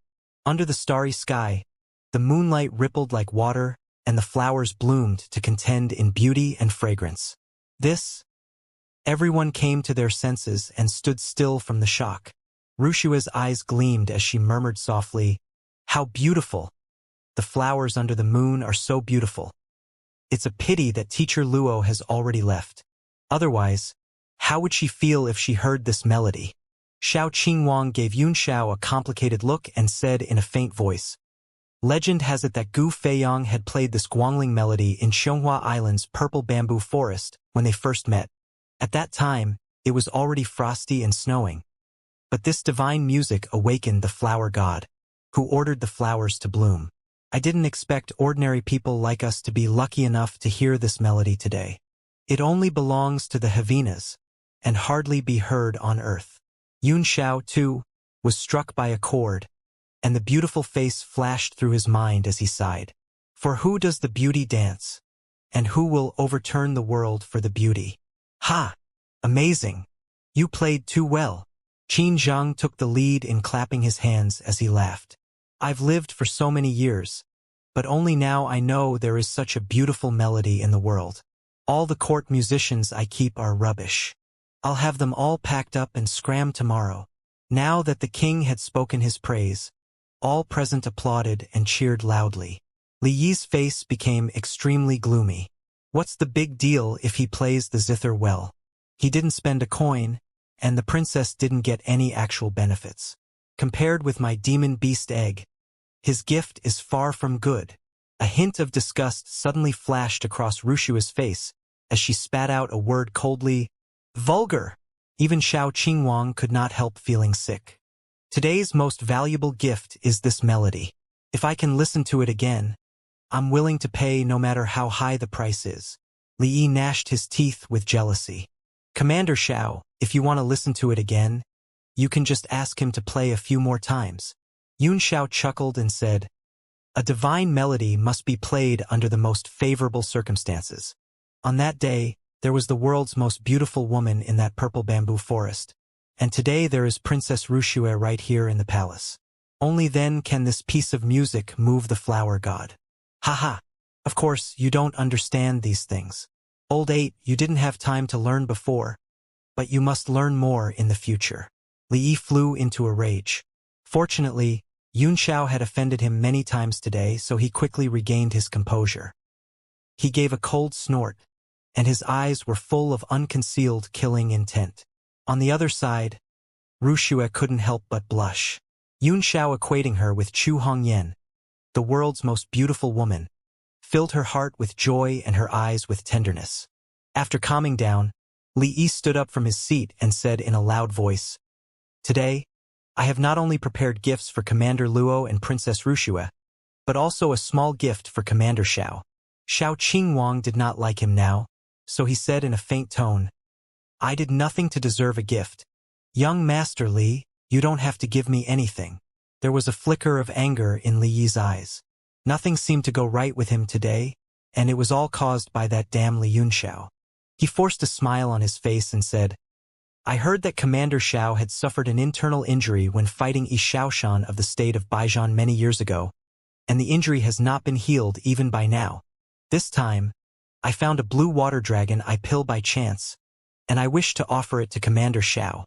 Xiao Qingwang's eyes burst into light, and he was visibly moved as he said, a 6th grade pill, the blue water dragon I pill. All the others also showed shocked expressions. Qin Zhang, too, had his eyes flashed, and he seemed more eager than Xiao Qingwang. Li Yi, is what you said true? Looking at all the shocked eyes, Li Yi felt that he had finally breathed a sigh of relief and suddenly became very energetic. He laughed and said, Of course, Fang Zhen. Why don't you bring the pill to Commander Xiao? Fang Zhen was Li Yi's confidant, a first-tier alchemist he had recruited. With a smile on his face, he stepped forward and took out a jade box before gently opening the lid. A glittering and translucent green pill lay quietly in it. Commander Xiao, your internal injury will be healed completely after taking this pill, and you can definitely improve further in your cultivation of the martial arts. Fang Zhen laughed and said. Xiao Qingwang picked up the pill, his burly body shaking with excitement. Although he had narrowly won the battle that year, it had left him a serious injury. Because of that, he had not only failed to advance in martial arts in the recent years, he was going backward, which greatly distressed him. Low-level pills had been unable to suppress his injuries, which had now begun to erode his life. If he allowed this situation to continue, he probably could only live for a few more years. This was exactly what Qin Zhang and he were most worried about. If he died, then Tianshui would only have one martial king left, Zhong Lishan, and the state's strength would definitely greatly reduced. Over the years, they had never stopped sending people everywhere to look for medicinal pills, but found nothing. Unexpectedly, just when they were losing all hopes, Li Yi had found the blue water dragon eye pill that could completely cure Xiao Qingwang. How could they not be excited? Qin Zhang was extremely happy. Li Yi, you've done a great job this time. Whatever reward you want, I will give it to you, he said loudly. In his wild joy, Li Yi quickly bowed and said, Your Majesty, this subject wishes to marry Princess Wuxia. What? Everyone was shocked, and Wuxia turned pale instantly as she bellowed, Li Yi, how dare a mere servant like you crave for what you are not worthy of? Father, you must not agree with him. Li Yi's eyes sparkled. Because of his humble background, although he now apparently controlled the Li family, not many people obeyed him from the bottom of their hearts. He was surrounded by dangers. If he wanted to turn the tables completely, he must have a good status, and becoming the princess's husband was undoubtedly his best choice. Besides, Qin Wuxia was a beautiful girl, and he had long coveted her. Qin Zhang paused and suddenly became silent. In his heart, he secretly blamed himself for being too impulsive and promising too much. What should he do now? It was because he had seen this opportunity that Li Yi had made his request. Your Majesty, this subject's feelings for Princess Wuxia are sincere, and this subject hopes your Majesty can make us husband and wife. When she found that Qin Zhang did not speak, Wuxia became anxious. Father, you can't really. There was a look of reluctance in Qin Zhang's eyes, but he made up his mind at last and said in a deep voice, Wuxia, you can't be willful in this matter. Li Yi's contribution to the state is enormous. And besides, I never go back on my words. I'm relieved to marry you to him, because I believe he is sincere to you. Otherwise, he wouldn't find such a precious demon beast egg for you. He had figured out everything, and he also needed Li Yi to keep the Li family in check. Although a daughter was precious, she meant nothing when compared with his reign. What? Wuxia felt a chill run from her head to toes as if she had fallen into an icy cellar. Her father, who had always loved her most, actually, in her grief and indignation, she took out the demon beast egg and threw it into the air. I don't want what he gave me. A beam of cold light burst from the sword in her hand. The egg was split in half in midair and then fell to the ground. A pool of extremely smelly slime spilled all over the floor, and the entire main banquet hall was immediately filled with a foul stench. Everyone hurried to cover their noses and looked at the broken egg in surprise. It was really a bad egg? Everyone's eyes grew strange. Li Yi himself was stunned as well, and his face was covered in shame and anger. He hoped there was a hole where he could hide now. Father, this is really a bad egg, said Wuxia, suddenly very happy. He had deceived me, and yet he said his feelings for me are sincere? Father, I hope? While frowning, Qin Zhang said, This thing is extremely rare and precious, so how can ordinary people tell whether it's good or bad? Buying a bad egg proves that Li Yi was cheated by someone. Yes, your Majesty is right. This subject is the victim of deception. That damn seller. Li Yi gnashed his teeth and said. Qin Zhang cleared his throat and said, One flaw cannot obscure the splendor of the jade. Li Yi has made an enormous contribution to the state, so I hereby decree that Wuxia. Wait! Suddenly, a very discordant voice interrupted Qin Zhang's words. Yunxiao smiled lightly and said, This blue water dragon eye pill is fake. What? Qin Zhang was angry that Yunxiao had dared to interrupt him. But as soon as he heard those words, he suppressed his anger. At the same time, all the people present were startled and their pupils constricted.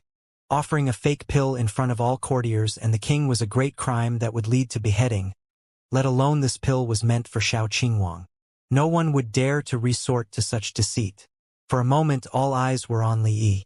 Wuxia suddenly screamed, "A fake pill! This must be a fake pill. Father, behead him." She seemed to have caught a lifeline and cast a grateful look at Xianxia as 2 lines of tears trickled down her cheeks. Li Yi froze for a moment, then said angrily, "Li Xianxia, don't you utter nonsense. This is a 6th-grade pill I bought at a great price. How dare you mislead people? Your Majesty, this man is uttering nonsense again. His heart is incredibly wicked," Xianxia said contemptuously. "Again." Li Yi was stupefied and rendered speechless when he looked at the puddle of rotten egg on the floor. However, the anger in his eyes was enough to burn Xianxia to ashes. Qin Zheng's face darkened. He turned to Liang Wenyu and asked, "Master Liang, please have a look at this pill." Liang Wenyu stepped forward and studied the pill carefully for a while, then said dejectedly, "Your Majesty, this pill does not look fake to me, but its grade is too high for me to be sure." Holding back his emotions, Xiao Qingwang said, "Li Yunxiao, do you have proof that this pill is fake?" In the past, there were indeed people from enemy states who deliberately gave him fake medicines which had nearly killed him several times, so he was still frightened. Yunxiao chuckled and said, "It is very easy to confirm. The pill itself is non-toxic, but when it comes in contact with blood, it will produce a deadly poison. If you take it, you will surely die on the spot." "What?" Qin Zheng lurched to his feet and cast his furious eyes on Li Yi. If what Yunxiao said was true, then Li Yi must be. Li Yi's forehead broke out in a cold sweat as he quickly turned to look at Fang Zhen. Seeing the latter frowning and shaking his head, he summoned up his courage and said, "Your Majesty, don't listen to this man's nonsense. As long as Commander Zhao's injuries are fully healed after taking this pill, it proves that the pill is real." Yunxiao sneered, "If Commander Xiao dies after taking this pill, can we bring him back to life by beheading you?" Li Yi said furiously, "There's no way anything bad will happen to him." Yunxiao pursued him relentlessly. "It will be fine for a period of time after taking this fake pill, but Commander Xiao has internal injuries in his body. If the pill comes in contact with his blood, then the matter will become serious. If you don't believe me, you can give it a try." "Try? How?" Li Yi sneered. "A 6th-grade pill is so precious that if we consumed it with the test, you can't compensate it even with your life." Yunxiao smiled calmly. "It's very simple. Dip this pill in someone's blood and feed it to a dog. If the dog dies, it proves that it is a fake pill and highly toxic. If the dog does not die within 10 breaths, it proves that what I said is false. By that time, you can kill the dog and take out the pill." Qin Zhang said, "Well, that's a good idea. Someone, go get a dog here. One of you must have deceived me today. I'd like to see who is so bold." Wuxia's eyes showed strong worry and uneasiness. She feared that she would bring Yunxiao into trouble because of her affairs. The latter gave her a comforting look, then walked over and picked up the blue water dragon eye pill. "Old 8. Bring your dog blood here," Li Yi said angrily. "Why not use your own blood? This is your idea." Yunxiao smiled coldly and shouted, 8,527. Li Yi flew into a rage and said in a trembling voice, "Bastard! What did you just say?" Yunxiao pointed his hand at Meng Bai and said, "I'm calling him. A new lowly servant I've recruited. His number is 8527. He shouted, 8527. "Come here quickly." "Young master, I'm coming." Meng Bai trotted over in cooperation and stood beside Yunxiao with a timid look. Yunxiao sneered, 8527. "Work hard in the Li family. This guy is your predecessor." Meng Bai obediently shouted to Li Yi, "Senior." Li Yi was so dizzy with anger that he almost fell down, but Fang Zhen caught him in time. All the people present looked at the two with a smile, each with his own calculation. The Li family was finally beginning to become chaotic. Yunxiao said, "Little 8, drop a few drops of blood on this pill." With his eyes growing wide, Meng Bai pretended to be afraid as he said, "Why do you want my blood? Can't you use your own?" Yunxiao slapped him on the head angrily and scolded, "You are a servant. and you must behave like a servant. You must do whatever your master asks you to do and ask no questions. Learn from your predecessor. Aggrieved, Meng Bai picked up a small meat knife from a nearby table and cut a little skin on his finger with a sad face, squeezing out a drop of blood as small as a green bean before dripping it on the pill. Is that enough? There's a lot of blood already. Yun Xiao kicked him flying away. Scram! You don't look like a servant at all. He glanced coldly at the pill and said leisurely, this pill will produce fatal toxicity when it comes into contact with blood. Although there is only a small drop, it is enough to kill a martial king. At the same time, he was deeply relieved. With Meng Bai's blood on this pill, Li Yi's charge of offering a poisonous pill could not be exonerated under any circumstances. The poison in Meng Bai's body was the source of all poisons, and it was so potent that even his previous life, a 9th-tier alchemist, could not dissolve it and had to find ways to force it out of his body. Soon, several court guards brought over a big wolfhound. Yun Xiao picked up the blood-stained pill and was about to feed it to the dog when Li Yi shouted suddenly, "Hold on!"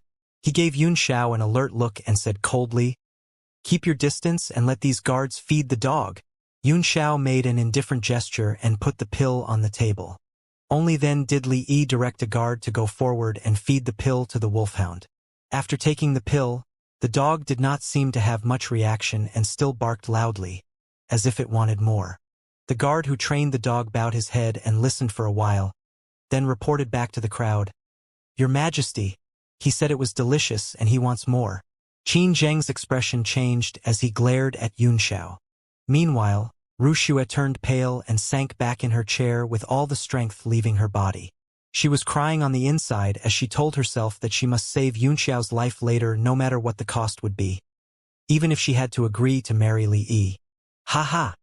Li Yi burst out laughing as he pointed to Yun Xiao and said, "Little bastard, how dare you deceive the king? I'll see how you die today. Ha! Ha ha!"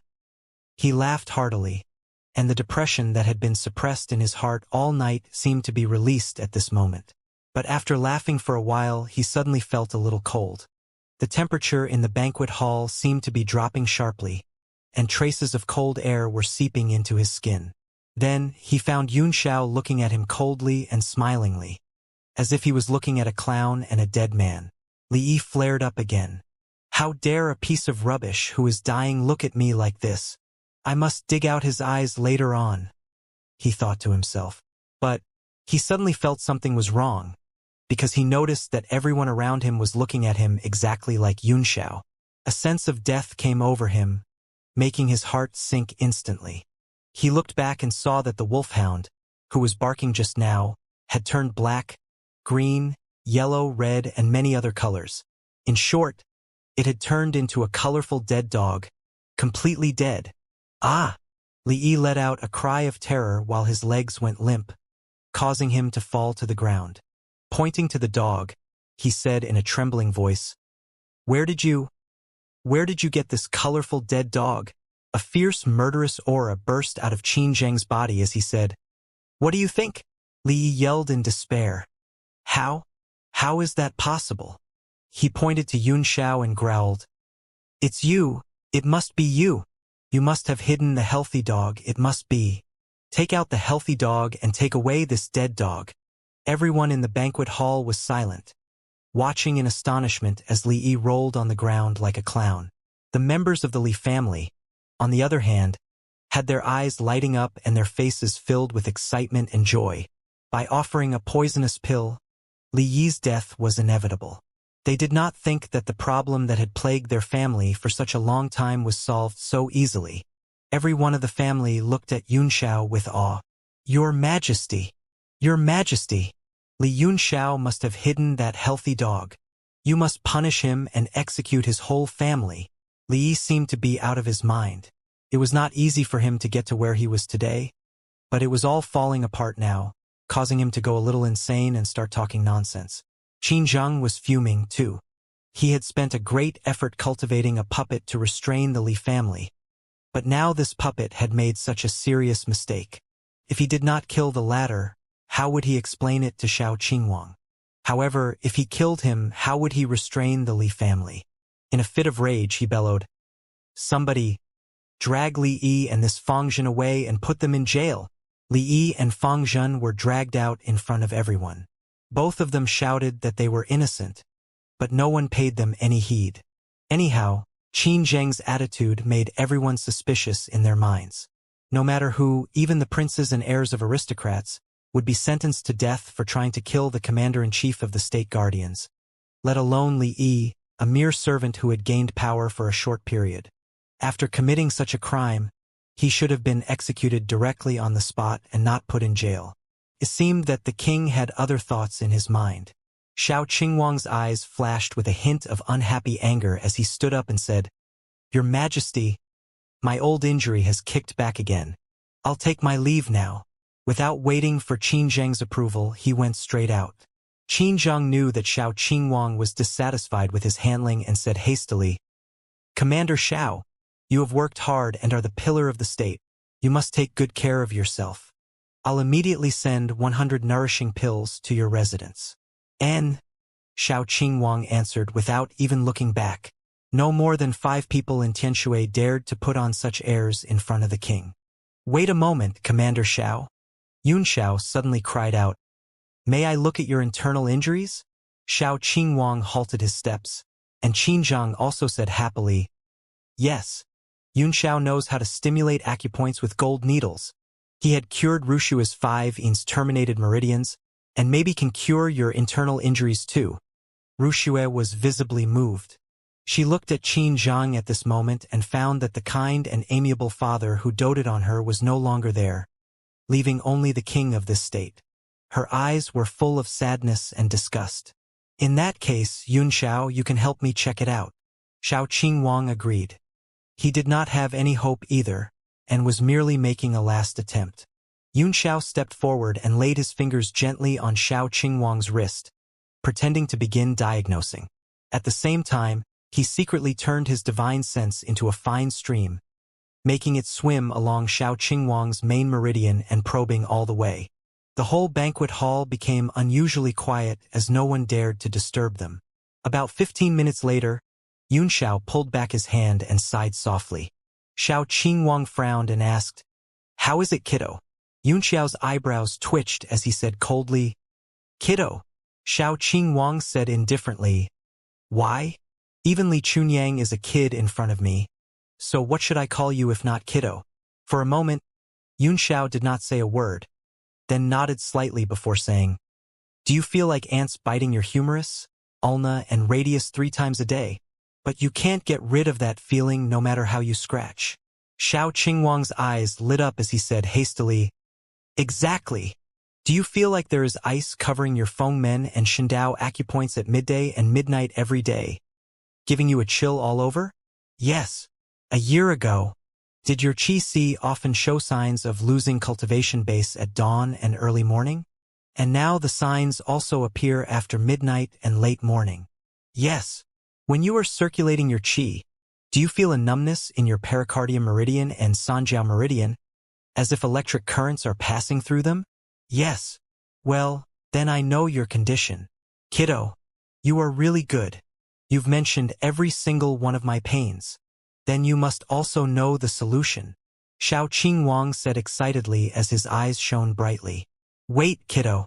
"Hey, where are you going?" Yun Xiao went straight out of the main banquet hall, then sat back in his seat and began to nibble on a leg of lamb. "I want to eat," he mumbled.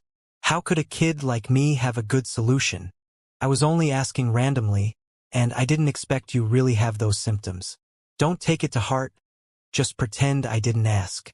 Everyone almost fainted while Rushua covered her mouth and chuckled. She finally showed a little happiness. Xiao Qingwang also felt his head spinning. No one had ever dared to show such an attitude in front of him. "Kiddo, hey, I call your grandfather old kiddo, and your father kiddo. If I don't call you kiddo, then what should I call you? Little kiddo?" Yun Xiao took a sip of the wine and said seriously, "You can call me young Master Yun." Puke. Han Bai, who was sitting next to him, coughed out a mouthful of wine while his eyes were full of fear. Young Master Yun. Traces of cold sweat oozed from everyone's foreheads. Was this boy out of his mind? How dare he let Xiao Qingwang call him young master? Was he tired of living? Xiao Qingwang's face grew dark as he said coldly, "Do you know who you are talking to, kiddo? No one has ever dared to call himself a young master in front of me." Pa! Yun Xiao placed his bronze wine bottle heavily on the table, said coldly, "Whatever, no one is forcing you. If you feel it too troublesome to call me that, there is plenty of mutton on the table. You can use it to plug your mouth." Everyone present was shocked. No one had ever dared to offend Xiao Qingwang like this. Not even the king. Qin Zheng also wiped the cold sweat on his forehead. Xiao Qingwang was startled for a moment. Then he flew into a rage. He suddenly released his aura as he strode toward Yun Xiao. With each step, the bluestone brick on the ground broke into pieces. "Young Master Yun, quickly admit your mistake to Commander Xiao. Don't you want to live?" Han Bai gave Yun Xiao a few quick pushes. At this moment, Xiao Qingwang had already walked up to him, staring at him with a gaze that was as sharp as a knife, as if to see through the other's heart. All the people around them felt the domineering aura and were unable to adapt to it. Hence, they quickly left their seats one after another. Yun Xiao looked up calmly. There was no fear on his face, only the eternal serenity and a pair of starry eyes. "What an imposing manner, Martial King Xiao," he said in a flat tone. Everyone sucked in a cold breath and looked at each other in horror. This boy was really looking to die. He was really out of his mind. Li Baifeng, who was in the main banquet hall, hurriedly stood out and bowed. "Commander Xiao, Yun Xiao is too young and ignorant. I hope you can forgive him for the sake of the old master." "Ha ha!" Xiao Qingwang suddenly burst out laughing, then strode over and sat down directly next to Yun Xiao as he slapped the latter on the shoulder and said, "As Li Chunyang's heir, you do have his demeanor. Ha ha! Why can't I have such an interesting child? Well, I'll call you young Master Yun from now on."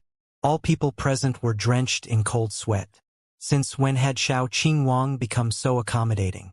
Xiao Qingwang picked up a leg of lamb on the table and began to nibble at it. "Young Master Yun, can my injuries be cured?" Yun Xiao ate the meat in silence. Xiao Qingwang almost choked and whispered, "Boy, don't go too far. I've already given you enough face." Yun Xiao also moved his lips slightly and said in a low voice, "Give me enough face?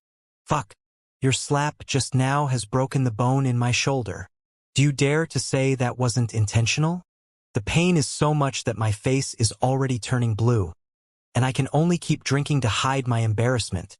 He looked thoughtful and then said, "I just thought of a solution, but you've scared it out of my mind." The crowd, who had just collected their wits, fell to the ground once again. Xiao Qingwang laughed inwardly as he watched Yun Xiao's face break out in a cold sweat with pain, but he still assumed a serious look on the outside and said, "Then how can you remember it? Drink. You drink with me first, and we will talk about the treatment of your internal injuries later." "Fine, let's drink." Xiao Qingwang picked up a wine glass and slapped Yun Xiao on the shoulder again.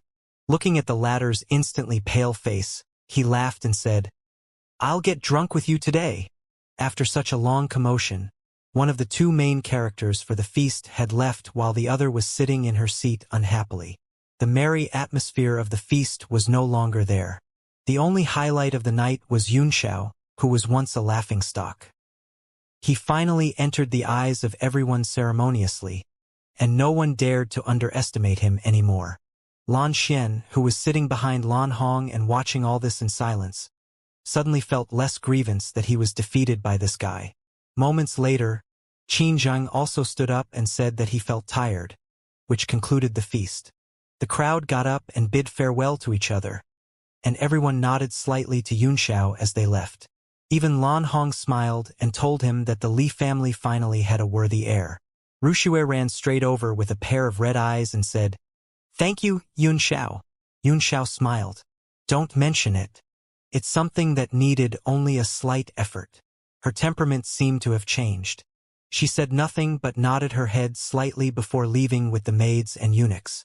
After greeting Xiao Qingwang, Li Baifeng asked Yun Xiao, "Yun Xiao, are you going back with fourth uncle or do you have other plans?" Yun Xiao waved and said, "Fourth uncle, You all can go back first. However, this is not over yet." Hearing what he said, Li Baifeng paused for a moment as if in thought and then left with a group of men. Xiao Qingwang seemed to think of something, too, and there was a flash of anger in his eyes. Yun Xiao secretly took a few pills and the pain on his shoulder was greatly reduced. He then rose to his feet and said, "Commander Xiao, I'll take my leave first.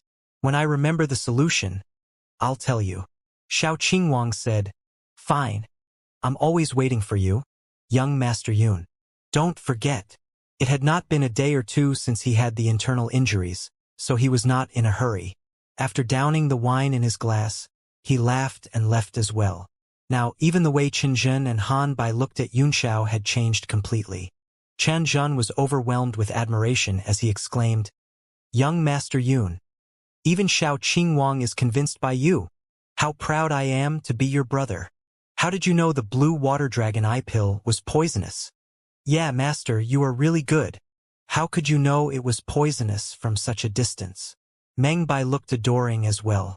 Yun Xiao snorted softly and said, "It was a real blue water dragon eye pill, and it wasn't poisonous." "What?" The few people's faces fell, all looking incredulous.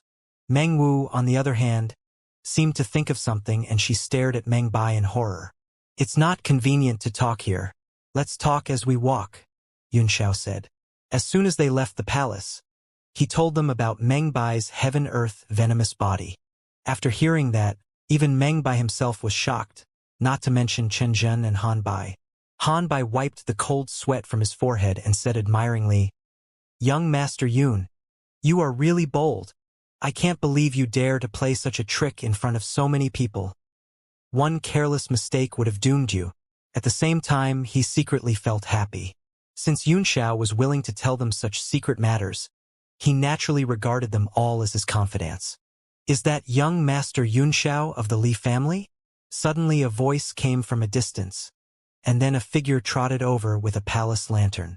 "My master wishes to talk with young Master Yun." Yun Xiao glanced over.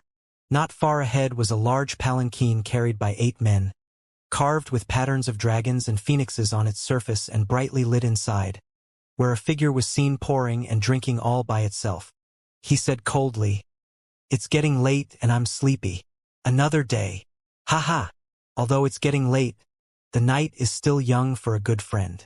I consider myself worthy to be young Master Yun's good friend, but I wonder if young Master Yun will give me the honor."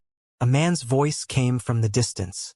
It was actually the second prince, Qin Yu, and his voice was vigorous, obviously signifying his strength. Yun Xiao responded in a flat tone, "Even if we are good friends, I am not interested in being alone with a man in the middle of the night." Qin Yu laughed. "It's simple. Each of my 8 maids is as pretty as a flower. I'll ask them to pour wine and sing for us while you and I drink together. Don't you think this is a good idea?" Yun Xiao pondered for a while and then said, "In that case, it's worth meeting you." He told Han Bai and the others to go back first and then walk toward the palanquin. Everyone around Qin Yu was outraged. Yun Xiao was saying that it was worth meeting if there were beautiful girls, and if there were not, even the second prince was not worthy for him to meet. But Qin Yu was too broad-minded to care about this little detail. As long as Yun Xiao was willing to come and see him, he would be pleasantly surprised. He quickly chose 2 of the most beautiful maids to serve in the palanquin. The inside of the palanquin looked wider and more comfortable than the outside. It was obviously luxurious, and even though there were 4 people inside at that moment, it was not crowded at all.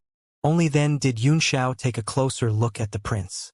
In addition to his handsome appearance, he also had a graceful bearing and spirits. This was quite rare among members of the royal family. What was even rarer was that Qin Yu was only 1 year older than him. Qin Yu also studied Yun Xiao with a thoughtful look on his face. A brief moment later, he smiled and said, "The rumors are really too false. I can see that young Master Yun has an extraordinary demeanor, and something is hiding deep inside you." Yun Xiao smiled faintly and said, "Your Highness, you flatter me. From your Highness's face, I can see a vague dragon aura between the eyebrows. This is the look of a true dragon." Qin Yu was taken aback. He did not expect Xiao to be so direct, but he immediately laughed and said, Commander Bai said that I would certainly meet the benefactor of my life tonight, and my journey will be smooth from now on. At first, I didn't believe it, and I wonder if young Master Yun is the benefactor of my life. The most mysterious commander of the State Guardian's 3rd unit? By Mao? Xiao said in surprise. It is said that he has the ability to read faces and prophecy, and he is also an expert in the art of astrology. Is that true? Xiao did not know much about astrology. In his previous life, he had met several almighty experts, who could indeed see the past and the future. Of course, it is true. Qin Yu clapped his hands, and an extra figure immediately appeared in the palanquin. A woman covered in white gauze sat quietly in a corner with her eyes slightly narrowed. Amazed, Xiao said, So Commander Bai is a woman? He then smiled faintly and went on. Your Highness, it is enough to have such a capable person as your benefactor. I don't want to take part in any coup. Clang. A maid who was filling a glass of wine was so frightened that her hand trembled, and the golden wine bottle in her hand fell to the floor, spilling the wine all over the place. Qin Yu's eyes grew cold, and a killing intent filled the whole palanquin. The maid turned pale with fear and quickly knelt on the floor to clean up the mess. Her body was shivering and tears were dripping off her cheeks. The other maid was also pale. After hearing such a rebellious conversation, they knew that they would not live for long. Bai Mao, who was sitting in the corner without saying a word, suddenly said, Young Master Yun, you are a brave man, more than I expected. Prince Yu will definitely be the monarch of the state of Tianshui in the future. If you can help him, it will also be of great benefit to the Li family. Are you going to turn a blind eye on the difficulties that the Li family is facing right now? Xiao was lost in thought. Initially, he had no intention of dealing with the things faced by the Li family. But after all, his body was raised by the Li family, and inside him flowed the blood of the family. Moreover, as long as he regained the strength of his previous life, it would be easy for him to help the family separate from the state or even establish its own state. But he suddenly remembered that before he died in the Tiandang Mountains, if he could not even protect his own life one day, how would he protect the Li family? Looking for a backer and guarantee for the family would be his gratitude for being born as one of them. He sighed and said, I want Prince Yu to promise that as long as you live, you will ensure that the Li family will enjoy prosperity, prestige, and peace forever. Qin Yu's eyes narrowed slightly, then he laughed and said, Fine, I will give you this promise. As long as I am still alive, and as long as the Li family has no intention of rebellion, I will make sure that the Li family will enjoy prosperity, prestige, and peace forever. After making his promise, he sighed softly. The Li family has made a great contribution to the state. This is what we should have done. Too bad that my father, Xiao said. When all hares are killed, the hounds will be stewed and eaten, and when the birds are gone, the bough will be cast aside. This has been the case for all dynasties. Now that I have promised to help Prince Yu, let me know if there is anything I can do. Qin Yu said quickly, Young Master Yun, you can rest assured. I'm not a man who will cast aside the bough once the birds are gone. Xiao was non-committal. As long as he regained his strength, Qin Yu's promise would be nothing, unless he died again. If that happened, the promise would serve as insurance for the Li family. Young Master Yun, how sure are you that you can heal Commander Zhao's injury? Bai Mao asked. Qin Yu's eyes shone brilliantly as he stared at Xiao. Xiao Qingwang's injury was originally incurable, and everyone took this factor into account when planning their moves. However, the sudden appearance of Xiao had greatly changed the entire situation. If Xiao Qingwang's injury could be cured, all the plans they had made would be overturned. Xiao gave Bai Mao a look. It seems that the state guardians are not monolithic either. I wonder which faction Luo Yunshang belongs to, he said in a calm voice. 100%. What? Both the prince and the commander cried out at the same time and then looked at each other, their eyes filled with disbelief. Qin Yu said in a low voice, Young Master Yun, are you really 100% sure? He still seemed incredulous. Yun Xiao said lightly, "Yes, I'm 100% sure. Is Prince Yu asking me not to cure him?" "No." Qin Yu lurched to his feet, his eyes flashing. "You'll cure him, you must cure him," he said, exulted. "Even heaven is helping me. As long as Shao Qingwang is with us, my eldest brother will not dare to act rashly. And the longer he waits, the better for us. Your Highness, you are only 16 years old, more than 30 years younger than Prince Yang. I reckon His Majesty must be supporting you, but His Majesty's health, as far as I can see, His Majesty's time is running out," Yun Xiao said. Qin Yu trembled and said in horror, "Young Master Yun, what do you mean by this?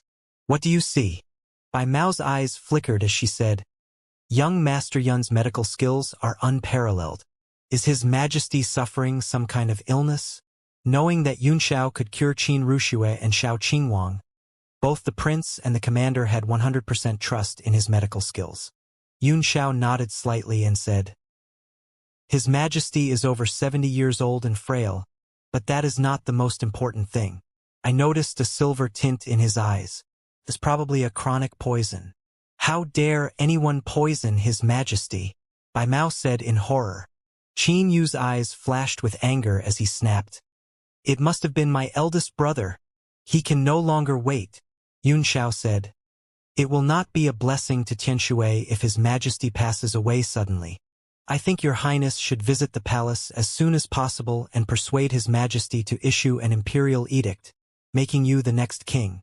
Qin Yu said with a wry smile, "Young Master Yun, why are you so sure His Majesty wants to make me the next king? Of all the officials present at tonight's banquet, who doesn't know about this?" Yun Xiao smiled faintly. A long time ago, Prince Qin had followed His Majesty to fight in the south and north, and had achieved outstanding military achievements. He has long been recognized as the king's successor. But in the recent years, His Majesty suddenly changed his attitude and began to deliberately snub and alienate him, slowly depriving him of his strength, all of which were reassigned to your Highness. Even the third unit led by Commander Bai should have been sent to protect you by His Majesty, right? Otherwise, who in the State Guardians dared to take sides without permission? He gave a light snort and said coldly, "From all that, even a fool can see that he intends to make you the next king. It's just that Qin Yang's influence over the court and the military is so great that His Majesty is afraid you won't be able to suppress him. So he hasn't announced it yet. Even my Li family used to be on Qin Yang's side, and it wasn't until that servant, Old Eight, came to the front that the family turned to your side." Qin Yu and Bai Mao looked at each other with a wry smile and shook their heads, their faces dejected. "What?" Yun Xiao's eyelids twitched. "Is there something wrong with my analysis?" Qin Yu sighed. "If someone as outstanding as young Master Yun thinks like that, it's no wonder everyone else thinks the same. In fact, I am just a pawn pushed to the front by my father. The pawn he is using against Qin Yang." There was a faint look of resentment in his eyes. "Do you think I want to fight for the throne? I have been pushed to this place by my father. If I don't fight now, I will die." Yun Xiao's pupils constricted as he said in a low voice, "Who is the candidate in His Majesty's mind then? Among all the princes, I can't think of anyone who can make His Majesty be willing to sacrifice his other son to protect." Qin Yu said with a bitter smile, "Does he have to protect a prince? The person he wants to protect is actually himself." Yun Xiao was taken aback, but then seemed to understand. "You mean to say that Prince Qin is in a hurry to ascend the throne, but His Majesty is too attached to the throne to abdicate? So, to keep Prince Qin in check, His Majesty pushed you put, leaving Prince Qin too busy with you to covet the throne." Both Qin Yu and Bai Mao were shocked. "Young Master Yun, you are really a genius. I just mentioned it a little, and you have the whole story. If only you were willing to assist me earlier, perhaps I would have seized the initiative by now," said the prince with a wry smile. Bai Mao smiled and said, "It seems that my calculation is correct. Young Master Yun is indeed your Highness's great benefactor." After pondering for a while, Yun Xiao said, "In this case, there will be some trouble. His Majesty is deeply poisoned and may pass away at any time. Without His Majesty's help, it would be really difficult for your highness to compete with Prince Qin Yang. Qin Yu's eyes lit up as he laughed and said, "So, I just have to find another major power to help me. Young Master Yun, your sudden appearance is really a help sent to me by the heaven. I understand now. The helper you are looking for is Xiao Qingwang. However, the state guardians have always been under the direct command of His Majesty. Even if Xiao Qingwang can recover, he will only support his future king, and not a prince.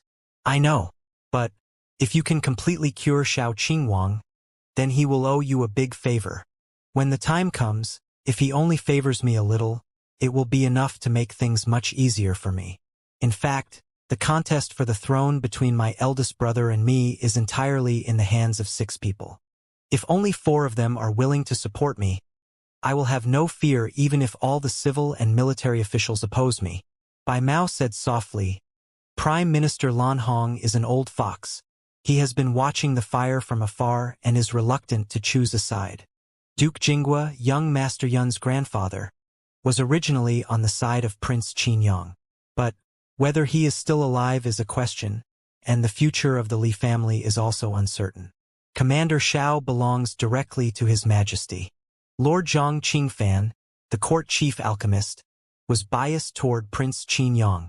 Lord Zhong Lishan, the dean of Jialan Academy, is inclined toward Prince Qin Yu because His Highness is his student. The last one is Lord Su Han, president of the Alchemist Association.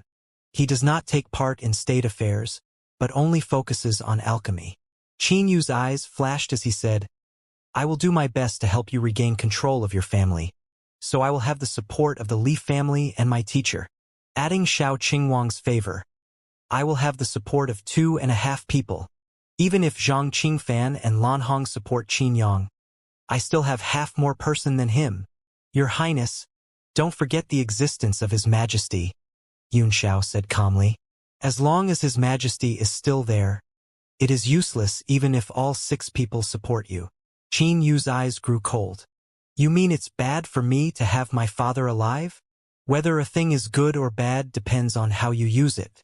If it is properly used, it will bring benefits and vice versa. But if His Majesty suddenly passed away and the whole world knows that Prince Qin Yang poisoned him, then your Highness will have no fear even if all 6 people support him." Qin Yu was overjoyed, and he quickly got up and grabbed Yun Xiao's hand as he said excitedly, "Young Master Yun, if you can help me accomplish this, I will not only ensure the safety of your family for a long time to come, but also decree Wuxia to be betrothed to you after I ascended the throne." Puke! Yun Xiao sprayed a mouthful of wine directly on Qin Yu's face. "Ahem! Fuck! Are you trying to choke me to death?" Qin Yu froze in place while the 2 maids were terrified and quickly wiped the wine from his face. He pushed them away and said thoughtfully, "I understand. Young Master Yun, you are the kind of talented youth who walks among clusters of flowers but is not caught by any of the leaves. Although Wuxia is beautiful and lovely, she is delicate and difficult to please. It is enough for her to be your wife for a short period of time. We are both men and I understand what you want. Well, if I can ascend to the throne, I will definitely arrange it for you." Yun Xiao's forehead was covered with cold sweat. To ascend to the throne, this man could even give his sister to others to play with. He was really comparable to his father. "We'll talk about this matter later. Let's get down to business first," Yun Xiao said hastily. Bai Mao also stared at Qin Yu with a flicker of anger in her eyes. Obviously, the relationship between the 2 of them was not as simple as that between a superior and a subject. All of a sudden, from outside came the guards shouting, "Who's there? Be careful! Assassins!" A rapid whistling sound pierced through the quiet night as numerous arrows came shooting toward the palanquin. The air was immediately filled with the screams of the guards and the noise of fighting. "Gather up and protect His Highness." After a slight change in his expression, Qin Yu still sat in his place as usual while Bai Mao poured wine for the 2 as if nothing had happened. A trace of surprise flashed through Yun Xiao's eyes as he chuckled and said, "Your Highness did not move even when the enemy is at hand. You indeed have an excellent bearing." Qin Yu was also surprised and said, "I have Commander Bai to protect me from assassins, so I'm naturally not scared. But I really admire you for being so calm even though you came here alone. Yunxiao laughed. Will Commander Bai only protect your highness and not me? Then I am going to cry for help. Ha ha. Qin Yu burst into laughter. Young Master Yun, don't worry. I've been through many assassinations. As long as Commander Bai is here, who can hurt me except the king's two martial kings? Yunxiao said lightly. If so, that would be very nice. But this time, I'm afraid there's some trouble. Both of them were stunned. Suddenly, Bai Mao's pupils constricted as she looked up in horror and shouted, Not good! They have sent an expert here. Just then, from outside the palanquin came a series of screams, all let out by Qin Yu's guards, as if many of them had been killed in an instant. Bai Mao's eyes were filled with an intense killing intent. She gave a cold snort, then suddenly turned into a puff of smoke and disappeared from the palanquin. Qin Yu looked at Yun Xiao in surprise and did not seem to understand why he knew about the enemy. Yun Xiao, on the other hand, narrowed his eyes. Bai Mao's move was indeed interesting, but it was just a child's play in his eyes. He smiled at Qin Yu and said, Don't worry, Your Highness. Although the enemy is tough, Commander Bai is here to protect you. Qin Yu seemed a little impatient when Bai Mao was not by his side as he said coldly, I will not spare anyone who tries to assassinate me tonight. Bai Mao's shocked and surprised voice could be heard coming from outside the palanquin. It seemed like she was fighting the enemy and was shocked by their strength. Who are you? Don't think I can't find out who you are when you have hidden your martial technique. No matter how powerful your background is, death is the only consequence you have to face for assassinating the prince. Suddenly, she shouted anxiously, Your Highness, look out! An extremely strong force fell from the sky, smashing onto the palanquin like a meteorite. In the blink of an eye, rings of light burst out of the palanquin, and countless complicated array lines flashed one by one across its surface. They were all defensive arrays with the ability of reflection. Bam! Although Qin Yu's palanquin was tough, it was still blown apart by that force. It was completely shattered, and the fragments shot away in all directions. Meanwhile, the force did not reduce at all as it continued to smash down after shattering the palanquin. Bam! For figures flew out of the palanquin to both sides. As a result, the attack missed the target and only left a large crater in the place where the palanquin was originally located. In the distance, Bai Mao breathed a sigh of relief as she forced her opponent back with a palm strike, then ran toward Qin Yu. She examined Qin Yu, and after finding that he had received no injury other than a footprint on his chest, she turned to Yun Xiao and shouted, Li Yun Xiao, how could you kick His Highness away to save the two maids? Holding a beauty in each hand, Yun Xiao landed in the distance and put down the two maids who were completely horror-struck, before saying with a smile, I only have two hands, and I can only pick up the beauties instinctively when the situation is urgent. Isn't Prince Qin Yu unhurt? You! Bai Mao was fuming with anger. She was about to scold further when Qin Yu grabbed her. Young Master Yun is a kind man, so it's only right for him to save the girls first when facing danger. Now, we better think about how to escape. All the guards Qin Yu brought with him had been killed, many of whom were martial masters. Although the enemies also suffered many casualties, two men with unfathomable strength were unscathed. They were now staring coldly at Qin Yu, approaching step by step. A trace of anger flashed in Bai Mao's eyes as she shouted, Don't think that I don't know who you are. You deliberately hide your body shape, use the bone-shrinking skill to alter your appearances, and also use agile and light martial techniques. In this way, although you can't defeat me, you can hide your true identity, and your task is just to hold me back. She gradually calmed down. But the most important part of your mission is to let Ji Meng kill His Highness. Am I right, Gao Feng? After listening to what she said, the masked man tore off the mask covering his face, revealing a cold face with a towering murderous look in the eyes. His aura was released in an instant, causing his black coat to split into countless cloth strips and scatter all over the ground. At the same time, his short and thin body began to swell, growing more than a foot taller and muscular in the blink of an eye. The other man also tore off his mask and stood coldly beside Gao Feng. Bai Mao's heart went cold. Of the two men, one was a martial lord of the Four Quadrants realm and the other was a great martial master of the Three Powers realm. It seemed that they were in grave danger today. She said angrily, "Gao Feng, as the first unit's commander of the State Guardians, how could you support Prince Qin Yang? Have you ever thought about what His Majesty and Commander Xiao will do to you when they find about this?" Expressionless, Gao Feng said coldly, "Didn't you also choose to support Prince Qin Yu, Commander Bai? It seems that you are more involved in the struggle for the throne between two princes. I was ordered by His Majesty to protect Prince Qin Yu. What about you? Does His Majesty know about your mission today? Does Commander Xiao know? It's no use talking about it. Since I've already struck, I'm going to complete the mission. All of you will die today." He turned to Ji Meng and said, "Go kill Prince Qin Yu, and kill that little boy from the Li family and the two maids as well. Make it quick, and then come and help me kill Bai Mao." Bai Mao and him were both martial lords. Although his strength was better than hers, it was not easy for him to kill her in a short while. A cold gleam flashed through Ji Meng's eyes as he nodded, "Yes." He then leaped out and threw a palm toward Qin Yu's forehead.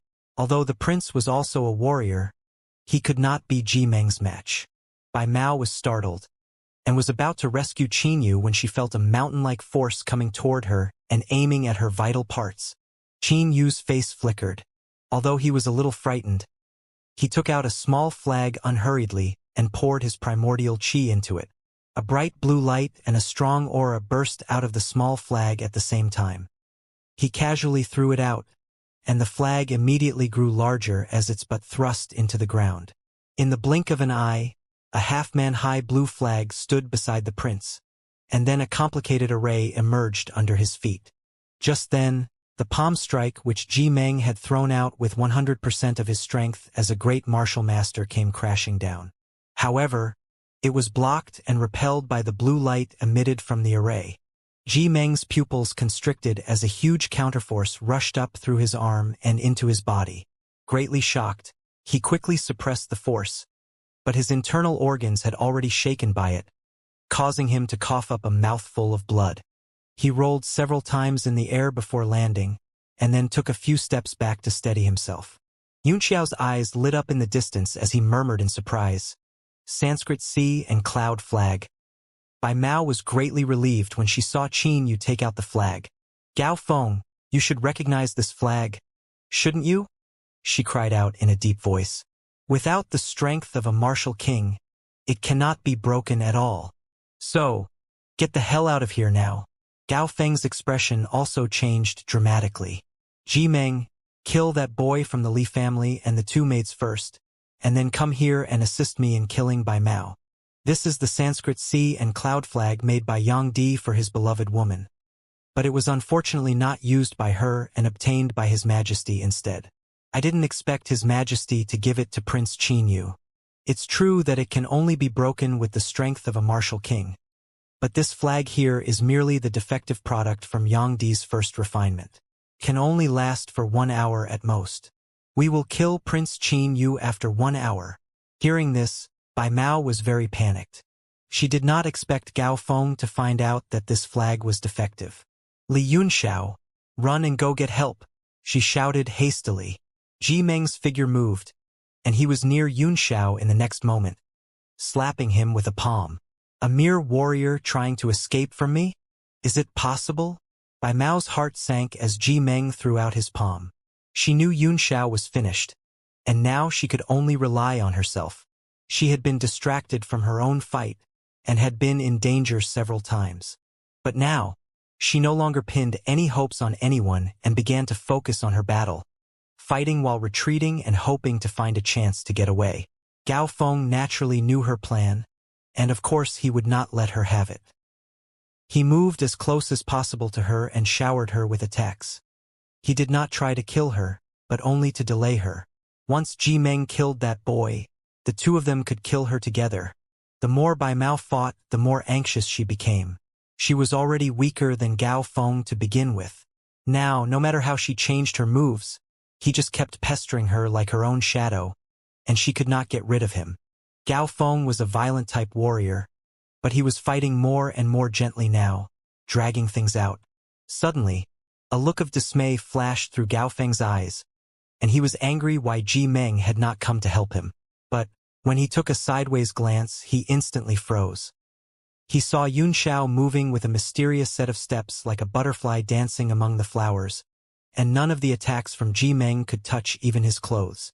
Ji Meng, on the other hand, appeared in a sorry state as he kept attacking crazily in exasperation. "What's going on, Ji Meng? Kill him quickly," Gao Feng roared. "Can't you even get rid of a 4-star warrior? What's wrong with you?" Ji Meng was furious with embarrassment. His opponent's strength was not strong, but his footwork was unheard of. Each step was not only extremely tricky in position, but also unpredictable. Moreover, it seemed to contain the rule of space, giving him a feeling that this boy was constantly swapping his positions and crossing in the air. Bai Mao's eyes lit up as she shouted, "Li Yunxiao, don't fight with him. Hurry up and find someone to save us. Go to Commander Zhao's residence." Shocked, Gao Feng hurriedly bellowed, "Ji Meng, use a martial technique that covers a wide area. No matter how genius his footwork is, as long as he is within the range of your attack, he cannot avoid it." Ji Meng was also a little confused by Yun Xiao's footwork. Upon hearing this, he immediately came back to his senses. The slender soft sword in his hand suddenly flicked out dots of bright light which transformed into rings of light, large and small, covering the area within 10 meters of Yun Xiao's body. No matter how magical Yun Xiao's footwork was, he could not cross a distance of more than 10 meters in an instant and then escape, or so Ji Meng thought.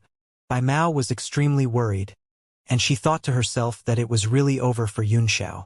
But at this moment, everyone heard Yun Xiao burst out laughing. "What a peach blossom sword intent. Gone totally mad. Willow catkins depart with the wind. Careless loves. Peach blossoms follow the water's current. Your sword intent has the feeling of peach blossom, but it has no meaning of the running water." Puke! All 4 people present vomited blood with anger. At this critical juncture, when he was about to be killed, Yun Xiao was still in the mood to tease. Bai Mao was also dizzy with rage. Thinking that Yun Xiao deserved to be killed, Ji Meng's heart moved, as if he had a slight enlightenment. But his face was still sneering. "After I have stabbed you with a sword, won't your life turn into running water?" Yun Xiao smiled gently as he lifted his sword. "Black girl." Suddenly, several white rings of light emerged in the air, different in sizes and flashing unceasingly. They bloomed into tens of thousands of peach flowers, all of which were heading toward the sword figures that blotted the sky. "Watch this, boy. This is the real peach blossom sword intent. As for how much can you comprehend, it depends on your luck. In the peach blossom land there is a peach blossom plot. A peach blossom lover lives in peach blossom cot. The peach blossom lover plants peach trees in days fine. He sells his peach blossoms for money to buy wine." Suddenly, thousands of pink dots were silently scattered from the sword. Like the wind and rain, stars all over the sky, and the dust between the heaven and earth. Yun Xiao's eyebrows relaxed and his eyes smiled. It seemed like he had turned into a peach tree at this moment. His figure had disappeared, leaving only his white clothes and the peach blossoms. Ji Meng froze, and so did Prince Qin Yu, who was protected by the flag. Even Gao Feng and Bai Mao halted their battle momentarily and looked incredulously at Yun Xiao's sword figures that covered the whole sky. Peach blossom sword intent. This is the real peach blossom sword intent. Ji Meng muttered to himself as he suddenly had an impulse to cry and kneel. He had been practicing this sword intent for more than 30 years, and even planted peach trees in his home, studying them for several hours a day. However, it was like a piece of rubbish compared with Yun Xiao's, his sword intent. The shadows of flowers all over the sky were the real peach blossoms, and his sword strike just now was simply the mud beneath the peach tree. "Ji Meng, what are you doing? Kill him quickly." Looking at Ji Meng's hazy eyes, Gao Feng immediately cried out. Yun Xiao held up Black Girl, and the peach blossoms all over the sky vanished instantly. He chuckled and said, "Submit to me, and I will teach you the true peach blossom sword intent. The true peach blossom sword intent. Ji Meng's body suddenly trembled a little, and his hand carrying the slender soft sword was also shivering. He wondered what degree of enlightenment in the martial arts did an individual need to have to display the sword intent and the artistic conception just now. He had a feeling that, if he killed Yunxiao, perhaps he would never see peach blossoms in full bloom in his life again. Gao Feng's expression changed dramatically as he shouted at the top of his lungs. Ji Meng, don't forget your identity and our mission.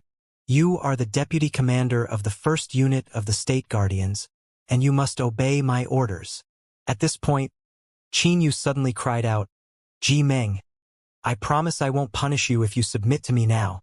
When we take down this traitor, Gao Feng, you will be the commander of the first unit.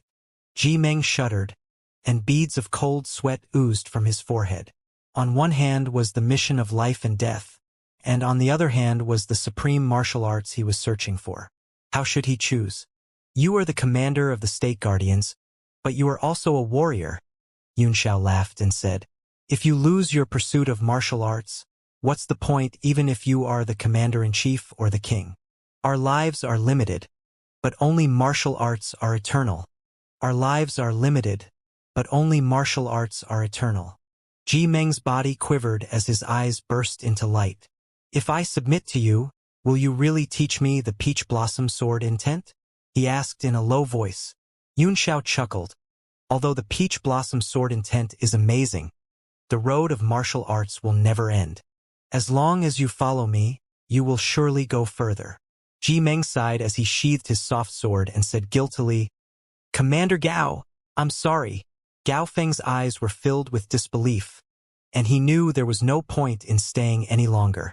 Today's mission was foolproof, but he did not expect such an incredible thing to happen at this critical moment, leading to failure. He roared wildly with extreme reluctance and threw out his palms, pushing Bai Mao away with waves of powerful force. After that, he flung out his arms and jumped into the sky, disappearing into the night like a great bird. Although Bai Mao and Qin Yu both saw the result, they had a hard time accepting it. They could not believe they had succeeded in turning Ji Meng over. This was just too mysterious. Ha ha! Qin Yu burst out laughing.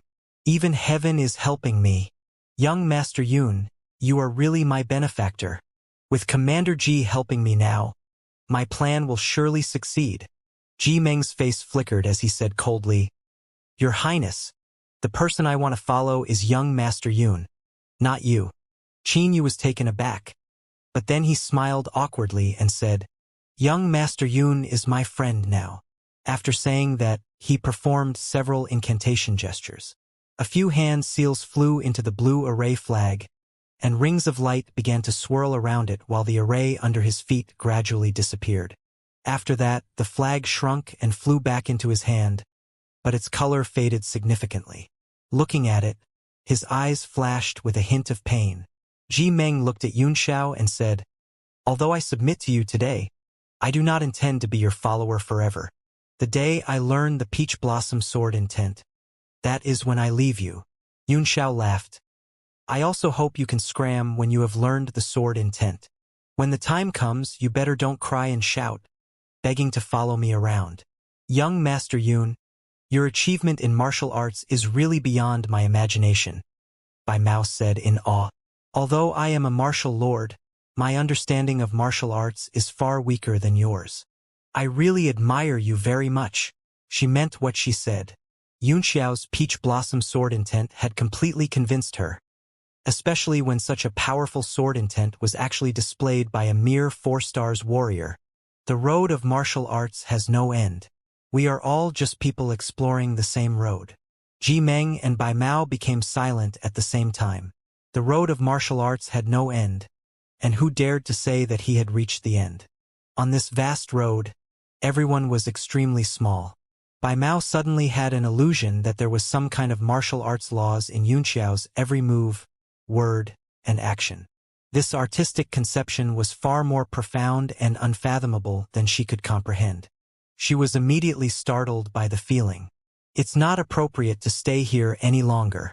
Let's go to my residence first, said Qin Yu. They left in a hurry, but Yunxiao did not forget to bring with him the two maids who had already been scared out of their wits. This made others smile bitterly.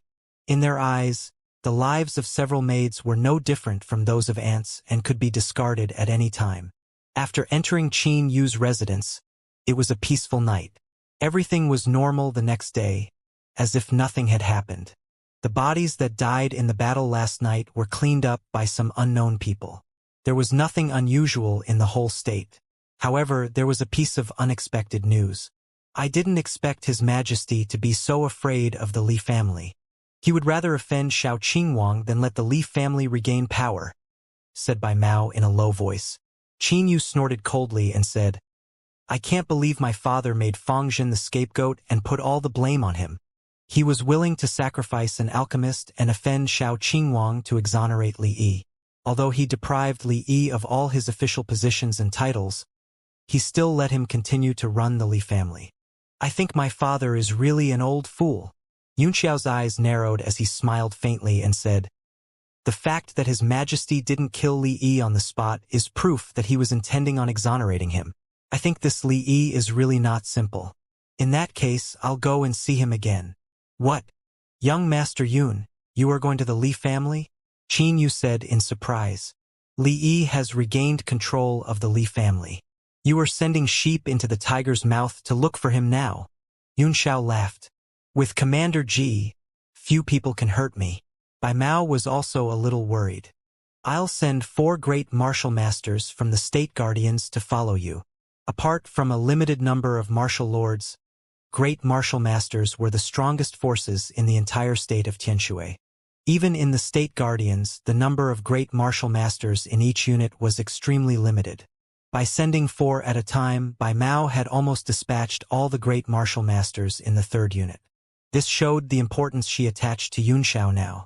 Soon, Yunxiao took 5 men to the front door of the Li family and swaggered in. The guards wanted to stop them, but no one had the courage. So, they hurried inside to inform their arrival. 8527.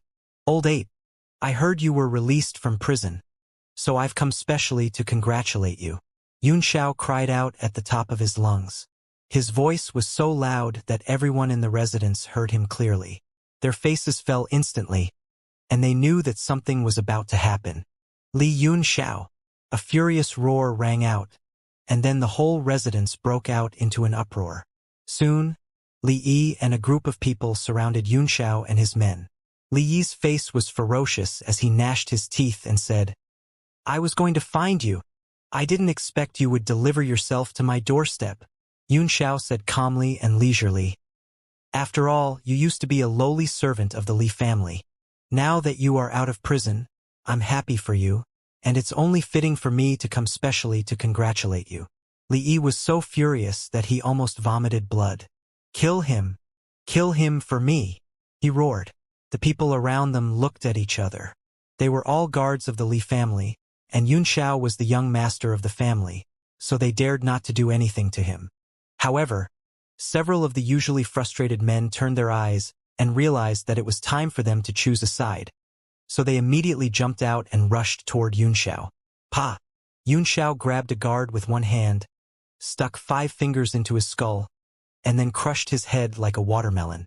All kinds of viscous liquids immediately spurted all over the place, striking fear and disgust into everyone's heart. He threw the body to the ground and cried out, As a commoner, how dare you assault a viscount of the state and the state guardians? According to the state laws, you should all be beheaded.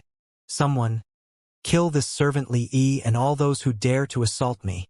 The 4 state guardians standing behind him struck out at the same time. In just the blink of an eye, the guards who dared to attack just now were all killed. Such a sudden change scared everyone back. Li Yi was shocked and furious.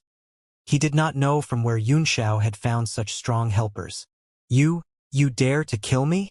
I am the person appointed by His Majesty to take over the Li family. You dare to kill me? He said in fear. Yunxiao snorted coldly. You have no official positions or titles, but you dare to assault a viscount and several state guardians. This is a capital crime, so for us to kill you is like killing a dog. If His Majesty asks about this, I will explain to him everything. You don't have to worry about it. Now you may go in peace. As your former master, I will bury you. Someone, stop them. Li Yi backed away hurriedly. He was absolutely sure that Xianxia would kill him, and judging from their appearance, they clearly came to kill him. But for those in the Li family who had the real strength, who would obey his orders? They were all hiding somewhere in the residence, sneering at the spectacle. Meanwhile, they were shocked and delighted on seeing Xianxia's performance. For great martial masters jumped forward at the same time and attacked Li Yi together. Immediately, an overwhelming force crashed down to smash him to pieces. Bastard! No one can kill me. Realizing that he had become the target of public criticism and that no one had come out to help him, Li Yi flew into a rage and immediately pulled out a mystic weapon flashing with a cold light. A towering killing intent burst out of him as a beam of sword light shot into the sky, breaking through the aura of the 4 great martial masters. After that, he bolted to the corner that he had broken and fled. A 5-stars great martial master? This fella has such strength? His background is indeed not simple. Xianxia muttered to himself as he watched Li Yi strike. Standing beside him, Ji Meng was surprised as well. Just now, Li Yi's strength only soared momentarily, and then it turned calm in an instant. Even he could not see the other's true strength. So how did Xianxia see it? However, when he thought of the astonishing sword intent that Xianxia displayed last night, he felt that it was logical. If there was nothing special about Xianxia, how was he worthy of being followed by him? Young Master Yun, do you want me to help? Ji Meng asked. The strongest of the 4 is only a 3-stars great martial master. Even if the 4 of them join hands, I don't think they can take Li Yi down. Xianxia nodded and said, Do it, but remember to be careful. Ji Meng was taken aback, but he did not take the advice seriously. He was an 8-stars great martial master, 3 ranks higher than Li Yi. Even though the mystic weapon in Li Yi's hand looked extraordinary, he did not think that he would be in danger. He leaped forward, and the soft sword in his hand suddenly darted out like a snake. Unseal! Upon feeling a force that could threaten his life, Li Yi decisively unsealed his sword. A primitive and vigorous aura immediately spread out of the blade as the glinting sword began to emit a shocking power, as if an ancient behemoth had awakened. Bam! The 2 weapons collided, and a tremendous force passed over from the mystic weapon, knocking Ji Meng back and causing his soft sword to shake violently. A 3rd-tier mystic weapon. Ji Meng cried out in horror. He was holding a 2nd-tier mystic weapon, but it actually sent forth a feeling of defeat after the first contact. This could only happen if the opponent's mystic weapon was stronger than his. Humph! So what if your mystic weapon is 1 tier higher than mine? My cultivation base is 3 tiers higher than yours. Let's see how you are going to escape from me. He took a deep breath as he lifted his sword and rushed forward once again. Rings of light flashed on the tip of his sword like peach blossoms blooming as they fell toward Li Yi. At this moment, the other 4 great martial masters also exercised their unique skills and rounded up Li Yi together. They were here carrying out Xianxia's mission and not to fight a one-on-one duel. So they joined hands without feeling any shame. Do you have any shame? How can you all attack me together? Li Yi roared angrily as he made a sideways cut with the sword, sending out an icy cold sword light that froze the air around him. Meanwhile, a burst of cold air shattered layer by layer and swept out toward his opponents. Attacked by the cold air, the few great martial masters' movements became slow. Taking advantage of this brief moment, Li Yi seized the opportunity and jumped into the air to flee. Not bad. You are extremely skilled in escaping. You must have practiced many times, haven't you? Xianxia's figure suddenly appeared in front of Li Yi while laughing as he raised his black girl and hacked it down. Little bastard. Do you think you can stop me with your crappy cultivation base? Li Yi roared as he summoned all his strength and slashed out his sword. But at that moment, he suddenly felt his whole body sink as a huge pulling force came from the ground, causing his body to stagnate and then fall to the ground. Gravity zone? 10 times the force of gravity. Li Yi was shocked. Originally, 10 times the force of gravity had no effect on him at all. But the sudden pull on him without him having any mental preparation still confused him. As a result, the 5 men behind him immediately caught up and surrounded him again. Ji Meng, on the other hand, was outraged. He had almost let Li Yi escape. It would be a real shame for him to let this happen. He performed an incantation gesture with one hand, and the slender, soft sword in his other hand immediately began to twist and dart forward like a long snake, flashing with bright light while being surrounded in peach blossoms. Whoosh! All of a sudden, a beam of golden light pierced through the air and struck Ji Meng's sword. He felt his hand sink and his strength immediately deviate from its course. "A martial lord of the 4 quadrants realm," he cried out in horror. A gray figure appeared immediately after that and quickly threw out 5 palms, forcing Ji Meng and the other 4 great martial masters back. Then, he grabbed Li Yi by the shoulder and shouted, "Let's go!" Li Yi seemed not surprised at all by the appearance of this person. He shook the man's arm away fiercely and growled, "Wait until I kill this little bastard first." He leaped forward, and the temperature around him suddenly dropped under the power of his 3rd-tier mystic weapon. Meanwhile, a cold sword beam slashed out straight toward Xianxia's head. All of a sudden, the cold breeze in the air seemed to have been burned by fire, instantly turning into water vapor. Xianxia and Li both felt the surrounding temperature rise rapidly, and the air seemed to be burning as well. "Not good."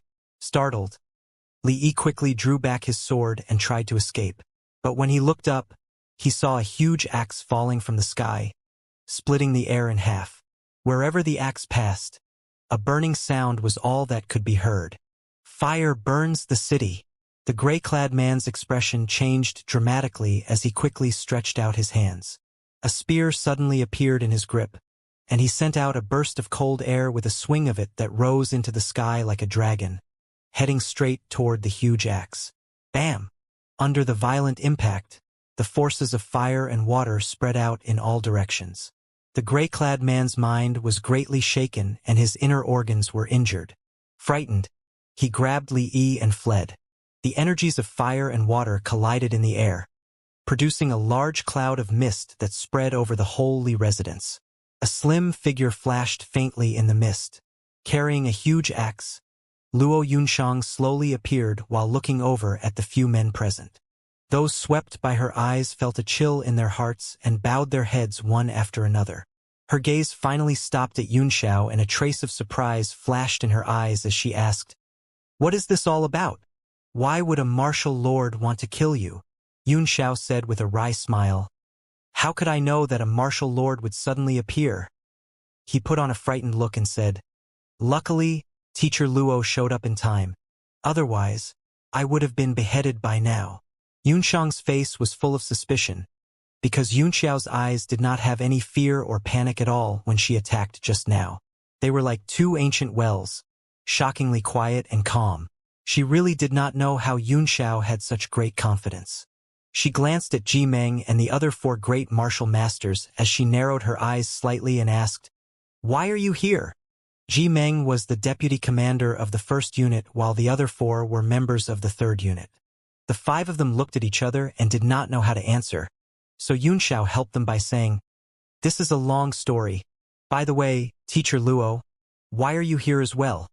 Yunxiang seemed thoughtful as she stared at Yunxiao and said softly, "I heard that you played a song last night which made flowers bloom. I wish to hear it." Yunxiao laughed. "The song is played at the right time, the right place, and with the right people. How can I play again without the environment of last night?" Yunxiang frowned and was about to lose her temper, but her eyebrows quickly relaxed.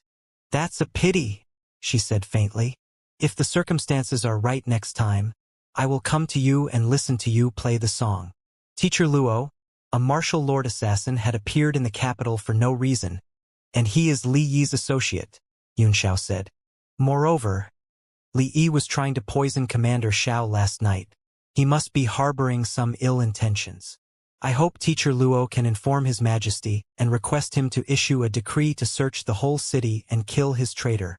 Yunxiang said, "There's indeed a problem in this matter. I will inform His Majesty." I have one more question for you. Can you cure Commander Zhao's internal injury? As long as I'm not dead, I should be able to cure him. That's good. I will send someone to protect you during your treatment of Commander Xiao. Yun Xiao's face lit up. Yun Shang's appearance had forced Li Yi's real identity and background to gradually reveal. Since he had a martial lord as his bodyguard, he could not be an ordinary man in any way. If this martial lord was not sent to him by Qin Zheng, then the king could no longer protect him. After Yun Shang had left, Yun Xiao told the 5 men to wait outside while he walked straight toward the compound of the residence.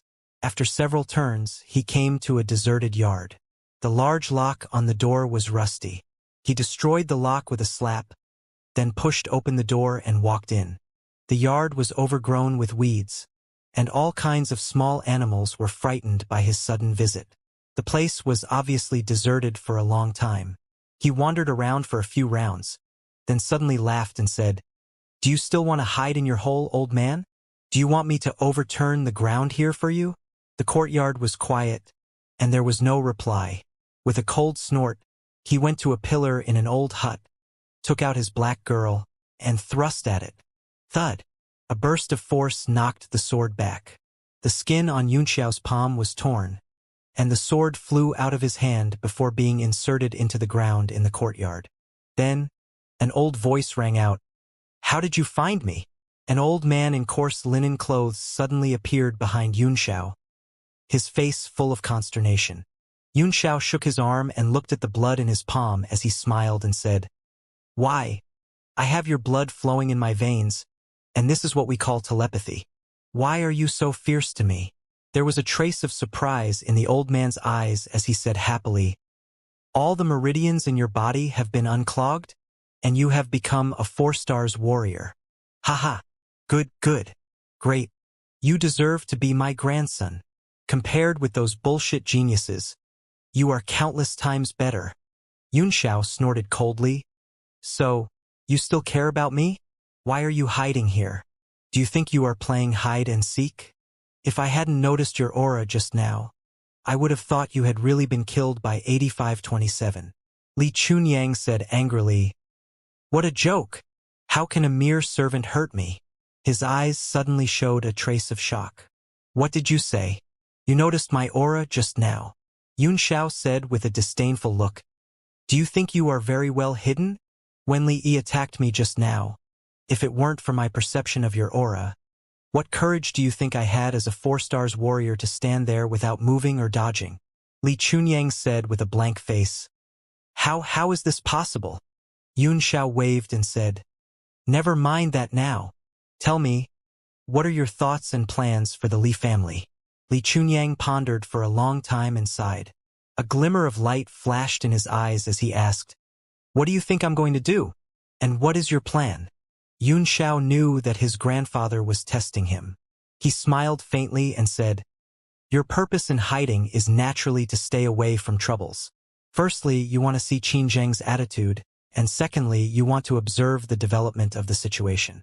After all, Qin Zheng is old, and there will soon be a power shift in Tianshui. You are hiding yourself to better observe the situation and find a sustainable path for the family. Otherwise, how can a lowly servant like 8527 stir up so many troubles in front of you?"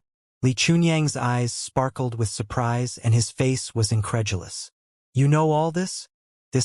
How is this possible? How did you come to such a conclusion?" Yun Xiao said with a smile in his eyes, "I wasn't sure at first. I was worried that you were really killed by that lowly servant. But after I sensed your aura just now, I confirmed my guess."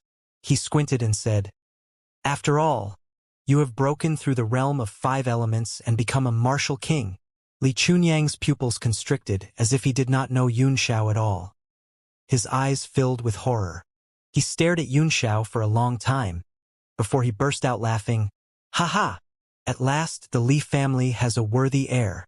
Boy, you are really good at pretending, eh? You've not only deceived the whole state, but even I was bluffed by you, thinking that you are just a good-for-nothing. Fuck! How could you lie to me?" Although he was cursing, his face was filled with extreme relief and happiness. and there were even tears in his cloudy eyes. After cursing for a while, Li Chunyang was clearly in a good mood. He smiled and said, "Apart from the two things you mentioned, I have another purpose. That is to see who in the family can take the lead when I am away. The results? Well, I am really disappointed. Your father did secretly come back once and left with a peace of mind after meeting me.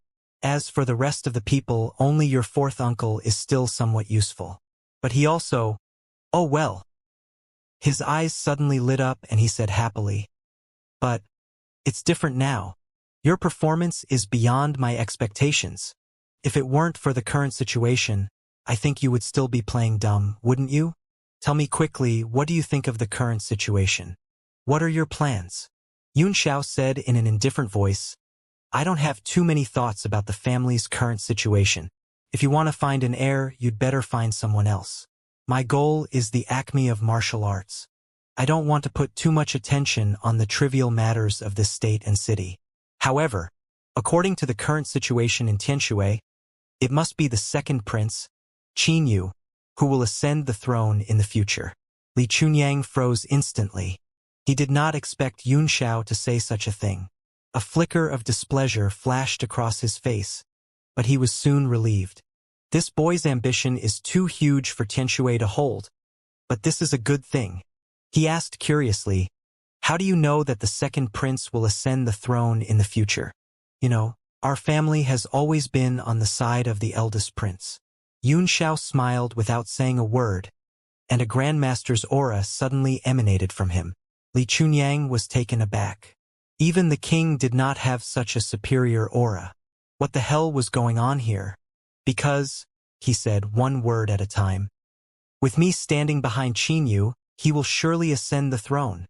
Li Chunyang was startled, shocked by Yun Xiao's confidence. After freezing for a while, he shook his head and said with a wry smile, "Times have changed. I've just hidden for some time, and now I find the world totally unfamiliar. Qin Yu? In that case, I will take the whole family and board your ship."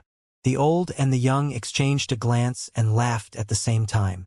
Suddenly, Li Chunyang looked up at the sky and said, "Oh no, it's time." He turned quickly and gently slapped the pillar behind him a few times. A rumbling sound echoed out of the shabby hut and a hole was opened on the ground. Before Yun Xiao could see clearly, he already bolted into the hole. Yun Xiao frowned slightly as he heard a faint cry from the hole. Without hesitation, he walked into the hole as well. The tunnel was paved with bluestone brick slabs, which told him that it had existed for a long time and was not excavated recently. Yun Xiao walked a distance of about 30 to 40 meters before he came to a spacious room with a row of bright pearls on each side, which lit up the room as bright as day. There was a huge wooden barrel in the middle of the room. An old man with disheveled hair was immersed in the barrel, crying in pain. Li Chunyang's palms were rested on his back, sending energies into his body to relieve his pain. In addition to the two of them, another person was standing beside the barrel, looking at them nervously. After glancing at them carefully, Yun Xiao sat quietly on a couch and did not disturb them. The strength of these few men was pretty strong. The man who stood and watched was a third-tier great alchemist, and the old man who cried in pain in the barrel was a Tree-Star's martial lord. Looking at the way Li Chunyang was desperately channeling energy, it was obvious that their relationship was not that simple. About half an hour later, the pain on the old man's face gradually faded. Li Chunyang breathed a heavy sigh, his body drenched in sweat. With a worried look, he said, "Master Sun, the icy energy in my brother's body is growing stronger, and it takes more and more energy to expel it from him every time. If the situation continues like this..." The man's name was Sun Zhangzong. "Brother Chunyang, I've done my best," he said gravely. "Dashing is suffering from extreme coldness. He's lucky to be able to maintain his current state after all these years, and this is all thanks to your continuous improvement over the years. Otherwise, you wouldn't have been able to dissolve the cold poison in him." He took out a bottle of pills and handed it to Li Chunyang as he said, "This is the last bottle of melting pills I have refined, a total of 30 pills, which can be taken by him for 30 days. After that, even if he takes this pill again, You cannot suppress his cold poison with your strength of a one-star martial king. Li Chunyang was shocked. Master Sun, what do you mean? You can't give up at this time. A cold gleam flashed through Sun Zhengzong's eyes as he said indifferently, 5 years ago, I was hired by you for a large sum of money, and I've treated him for 5 years. I've done my part. Now, the cold poison has seeped into his bone marrow, and there's nothing I can do about it. I can't save him even if you give me more money. The old man in the barrel gradually woke up. After hearing the conversation between the two, he laughed miserably and said, Brother, I have been a burden for you for so many years. If it weren't for the energy you give me every day, you would have left the realm of Martial King and stepped into the legendary realm of the Six Directions to become a Martial Grandmaster. Now I can finally stop being your burden. I am so happy. Ha ha. Li Chunyang shook his head and felt his heart ache.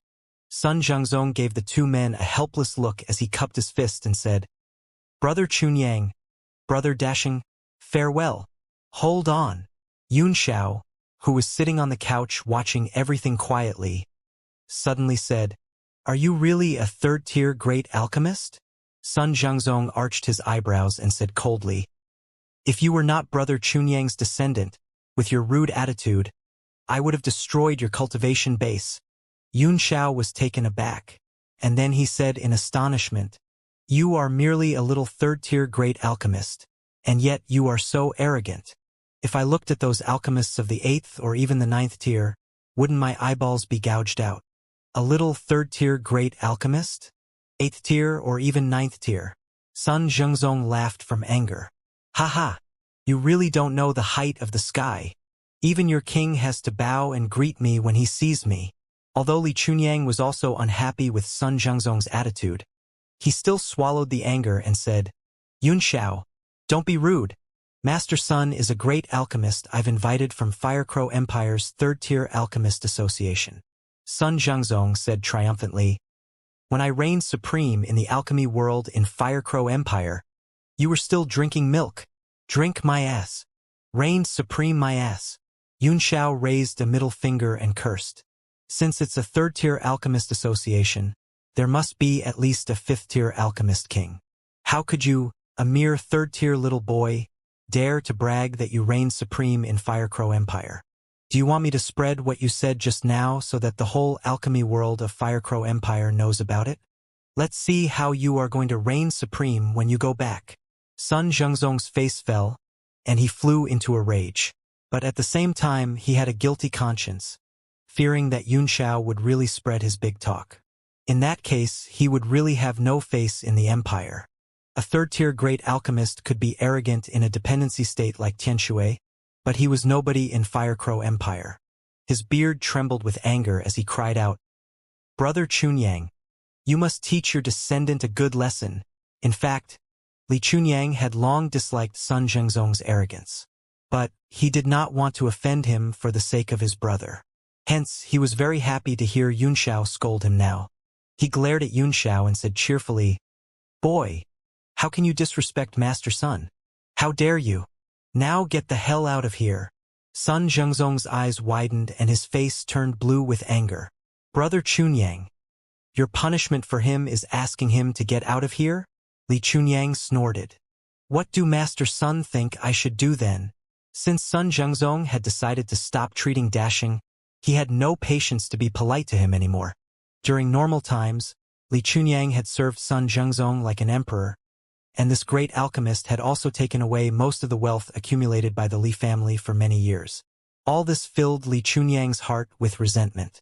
Sun Zhengzong snorted coldly and said, He's been so rude to me. You should at least cut off his limbs and serve it as a warning. Fuming, Yun Xiao rushed up and slapped Sun Zhengzong in the face. Don't push your luck. The whole room became completely quiet as everyone froze in place. Sun Zhengzong stood blankly for several minutes, covering his cheek with one hand. Then, he suddenly roared like a pig being slaughtered. You, how dare you slap a 3rd-tier great alchemist? Yun Xiao took out a badge from his ring and hung it on his shoulder.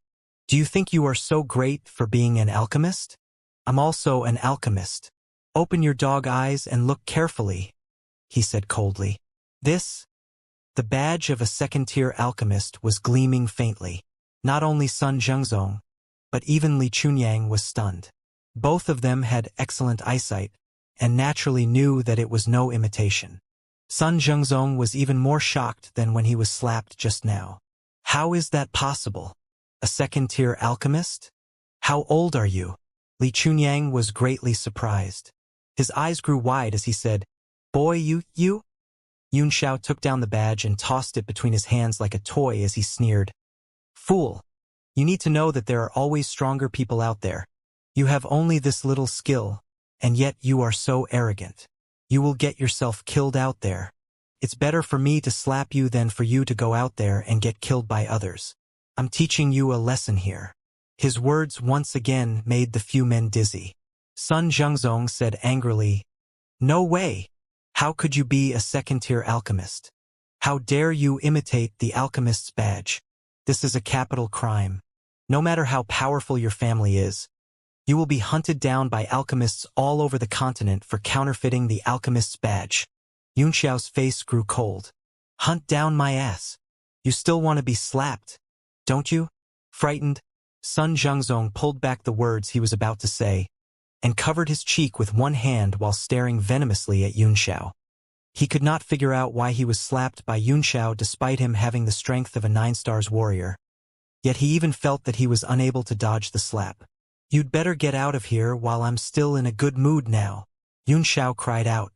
Hearing that, Sun Zhengzong turned and walked away with a ferocious expression.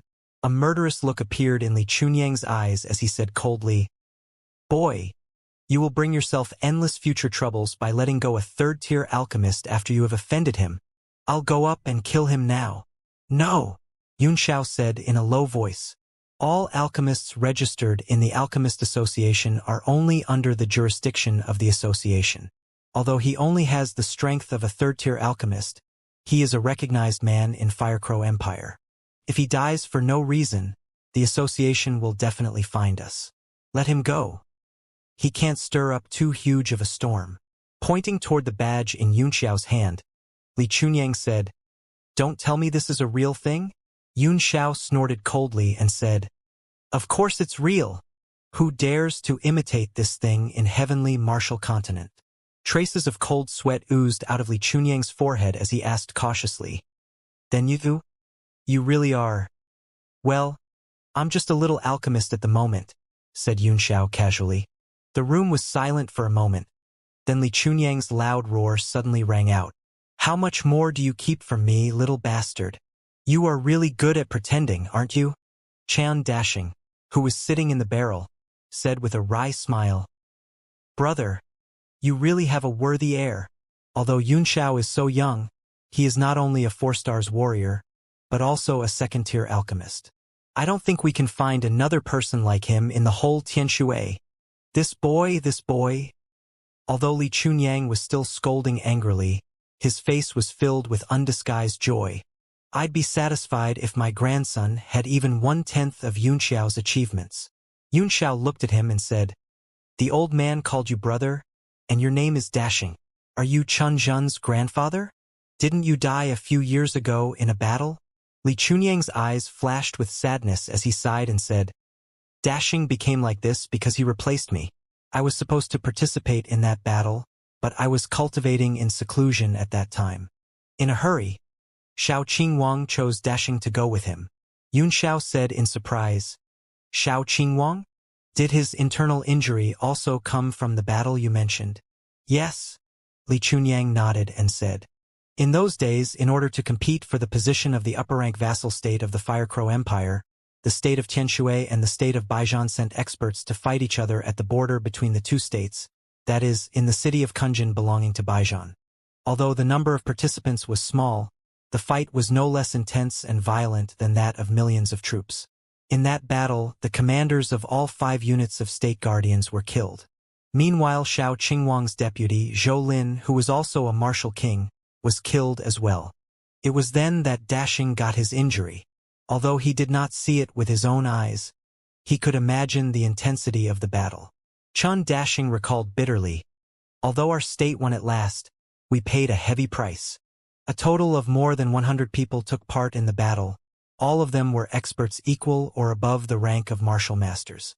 But only a dozen of them were able to come back alive, and all the survivors have basically become disabled. At that time, I thought I was dying too. But my brother invited Sun Zhengzong from Firecrow Empire to stabilize my injury. No wonder all the current unit commanders of the State Guardians are young people. It turns out that the old ones have died, Xianxia said in astonishment. I didn't expect the ranking of small states can also lead to such a miserable battle. What exactly is this ranking battle? Upon hearing his words, Li Chunyang laughed and said, If they are young people, then you are still drinking milk.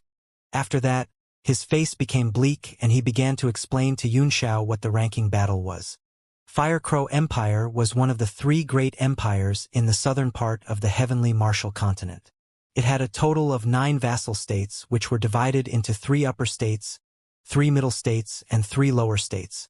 If a martial grandmaster of the 6 directions realm or a 4th-tier alchemist lord emerged in a certain state and was willing to stay there, the state would automatically rise to become an upper state. If the 3 positions of the upper states could not be filled, the vacancy would be contested for by the middle states. But to become a middle state was also conditional, that was, the state must have a martial king of the 5 elements realm or a 3rd-tier alchemist. 5 years ago, there was a vacancy for the upper state, and a total of 3 states were eligible to compete, namely Tianshui, Baijian, and Dongshu. Although Dongshu had a 3rd-tier alchemist, its strength was still far weaker than that of Tianshui and Baijian, so the vacancy was contested by the 2 states. Xianxia suddenly asked, How is the outcome of the ranking battle decided? Is it to kill all the martial kings or 3rd-tier alchemists from the other state? Li Chunyang glared at him as he smiled and said, Although the resources of all states belong to them, once someone breaks through and becomes a 3rd-tier alchemist or martial king, he or she must register in Firecrow Empire and become the reserve force of the empire. Once there is a war between the major powers, they must all answer the call. Of course, the benefits after registration are great. Every year, Firecrow Empire allocates a large amount of various cultivating resources to the registered people. So, all 3rd-tier alchemists and martial kings are precious resources, and Firecrow Empire will be very careful to avoid any casualties. The condition of victory is to fight until one side surrenders. If neither side surrenders, then they will continue to fight until the strength of one state is completely exhausted. Xianxia sighed. I can't believe how cruel it is to compete for a ranking. Li Chunyang put on a serious face and said seriously, Cruel? To survive on this continent, the most important thing is to have strength. And what guarantees strength? Resources. The battle for resources lies behind the battle for rankings. There was a state that refused to surrender once, and as a result, the whole state was uprooted, and all members of the royal family were killed. Soaked in the barrel, Qin Dashing sighed and said, Heaven and earth are unkind. They treat all things like stray dogs. Li Chunyang went on to explain, what really determines whether a state is strong or weak is high-end fighting forces. This is why all states must recruit strong warriors. In fact, behind many empires are powerful sects or aristocratic families. For example, the Firecrow Empire, to which we are attached, is backed by the Jutian sect. Jutian sect. Xianxia was taken aback and his expression became a little strange. He vaguely remembered that his eldest disciple, Hua Qianshu, seemed to have taken in a disciple, who was the son of Jutian sect's sect leader, but he forgot his name. At that time, Hua Qianshu specially brought this disciple to see him. He did not give the disciple any gifts but just some random advice. That was 20 to 30 years ago. What's the boy's name? I can't remember. Xianxia tried his best to recall. That's right. Li Chunyang's eyes showed a trace of fear and awe. Rumor has it that the sect leader of Jutian sect, Qifeng, is a martial emperor of the 7 constellations realm, and he is only one step away from becoming a martial supreme of the 8 desolation realm. Moreover, he is martial sovereign Hua Qianshu's personal disciple, so even the backers of other empires dare not to mess with him. A look of enlightenment appeared on Yunxiao's face as he said in his heart, Oh, I remember now. His name is Qi Feng. I can't believe he has become a sect leader now, and little Hua has also become a martial sovereign. This should have happened after I passed away. I remember that he was still stuck in the 8th Desolation realm. Yunxiao, if you have the chance to go to Firecrow Empire in the future, remember never to offend anyone from the Jutian sect, Li Chunyang sternly warned Yunxiao. Even the Emperor of Firecrow Empire has to put on a smiling face when he sees any intersect disciple of Jutian sect.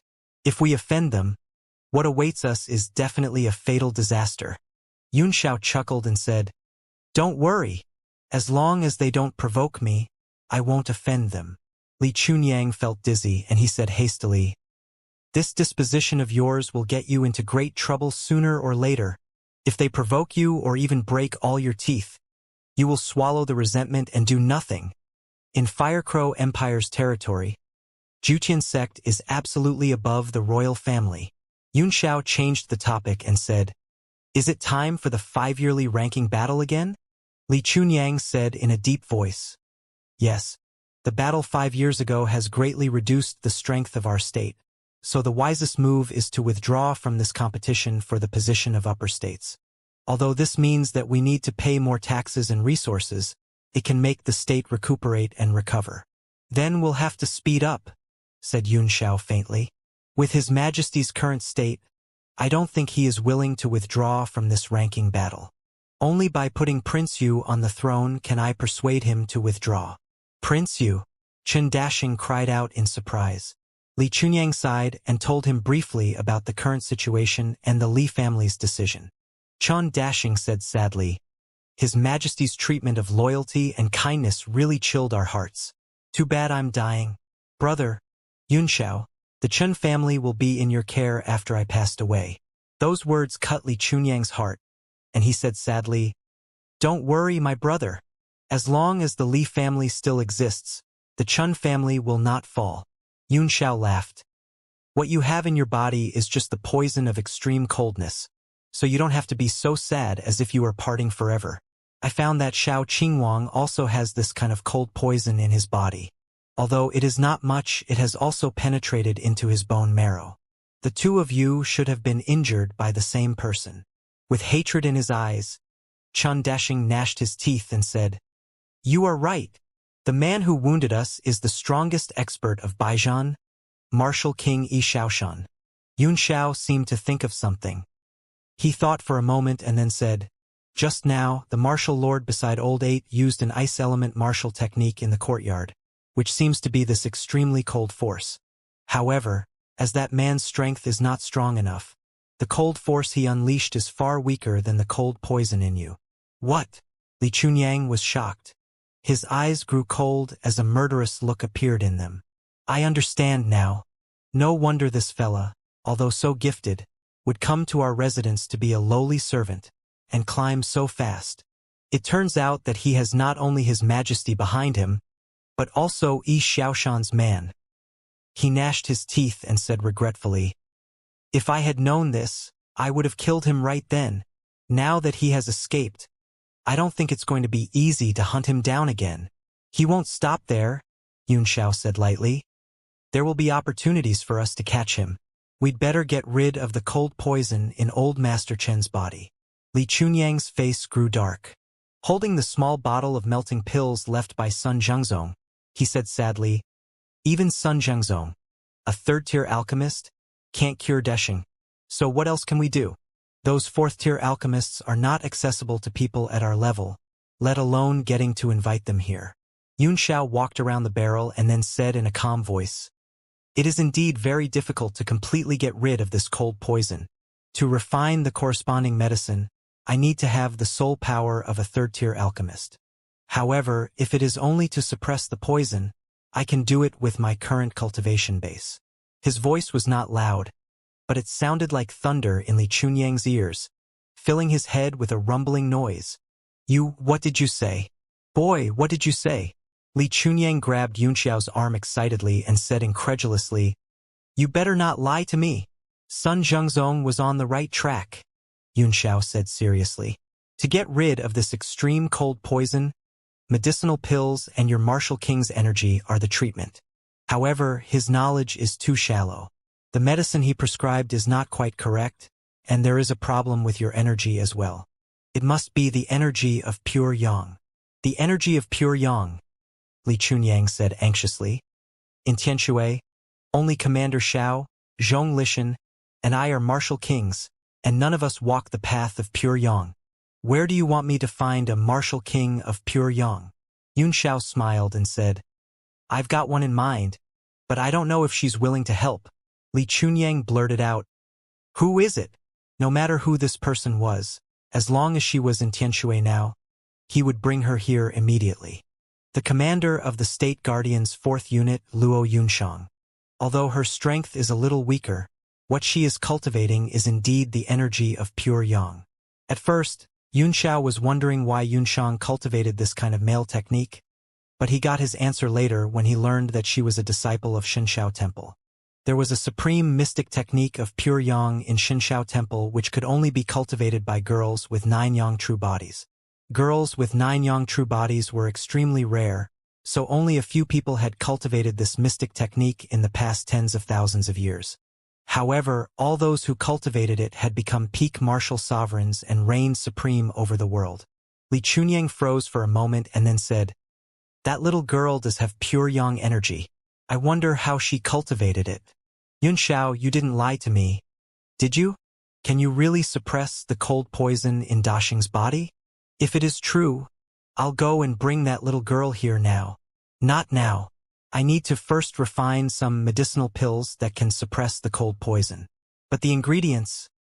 Li Chunyang pulled out a key and threw it to Yun Xiao. This is the key to the family secret vault. I've always kept it with me. Apart from that extorted by Sun Zhengzong, the rest of the family's wealth is in it. See if what you need is in there and let me know what is missing. I'll find it immediately. His spirits rose as soon as he heard that Chen Daxing could be treated. Now, even if Yun Xiao wanted the moon or stars in the sky, he would find a way to bring them down. Yun Xiao's eyes lit up. Although he had never visited the family's secret vault, as one of the most powerful families in Tianshui, there must be many good things in it. What he lacked most now was all kinds of resources that could increase his cultivation speed. Wait for my news. After leaving behind these words, he left the underground room. There were already many members of the Li family gathered outside, all of whom were talking and sighing. Obviously, they were at a loss about the situation, and none of them could stand up and make decisions. As soon as Yun Xiao appeared, everyone was overjoyed and hurried toward him. Yun Xiao made a quiet gesture and then said to Li Baifeng, Fourth uncle, take me to the family's secret vault. Secret vault. Li Baifeng was taken aback. That's the restricted area of the family, and the key. His words were stuck in his throat as his eyes grew wide and stared at a small golden medallion in Yun Xiao's hand. Have you seen the old master? Is he all right? Yun Xiao nodded as he took out a key and tossed it between his hands a few times. Fourth uncle, you'd better not ask too much and just take me to the secret vault. This is the order from the old master himself. Understand. Understand. Li Baifeng shivered with excitement and seemed to have found his mainstay as he hurriedly took Yun Xiao to the secret vault. Yun Xiao sighed to himself. These members of the Li family were too pampered and lacked trials and tribulations. With their old master disappearing, none of them could stand up and take the lead. Also, it appeared to him that his father's long-term deployment out there was a deliberate act of Qinzheng. The secret vault was locked by 2 huge copper doors. 18 superior-grade primordial stones were inlaid on the doors, from which primordial qi kept flowing out and pouring into the doors. Colorful lines were carved on either side of it, forming a guardian array. Vermilion Bird Divine Fire Array. Startled, Yun Xiao ran his hand over the copper doors in disbelief. Sure enough, those colorful lines vaguely outlined the pattern of a vermilion bird. Streams of primordial qi were swirling on the doors, making them slightly warm to touch. Li Baifeng was stunned. Yun Xiao, you can recognize this array? How is this possible? Old Master had invited many experts to examine it, but no one could recognize it. Yun Xiao carefully studied the surroundings. The secret vault was built into the mountain and surrounded by solid diamond rocks. He asked, "How long has this secret vault been in existence for?" Li Baifeng shook his head and said, "I don't know. I have heard from former elders that this secret vault seems to have existed before the Li family set foot here. It was not built by our family." Yunxiao nodded and got rid of the doubt from his mind. This vermilion bird divine fire array was a 9th grade array and had been lost for a long time. Although some versions were circulating on the continent, they were all incomplete versions. If the ancestors of the Li family had the ability to construct this array, then they must be a superpower that held sway over the entire continent, and not a small family dwelling in a mere state of Tianshui. He took out the key, an animal-shaped accessory that was also made of copper, and gently placed it in a hole in the door. Suddenly, a stream of primordial qi flowed out the primordial stone and circulated around the lines. Then the doors swung open with a loud rumble. Yunxiao felt the power of the array on the doors with his divine sense. It was already very weak, proving that this array had existed for at least tens of thousands of years, and probably would not last much longer. After the 2 doors were opened, a long narrow tunnel appeared in front of him, leading straight into the ground. An oil lamp was placed every 3 meters on both sides of the tunnel, inside of which was a bright pearl. The secret vault has always been a restricted area of the family. No one can enter it without the permission of the patriarch. "I'll wait for you outside." Yunxiao nodded slightly and went in. The tunnel was not long, and he soon arrived at a cave abode. It was full of boxes and shelves, piled up with a large number of various materials and heaps of primordial stones. His eyes burst into bright light as he glanced around with horror. His gaze did not stop at those resources, but looked at the cave abode itself. The more he looked, the deeper the shock in his eyes became. This. He suppressed his shock and burst into laughter. "Ha ha!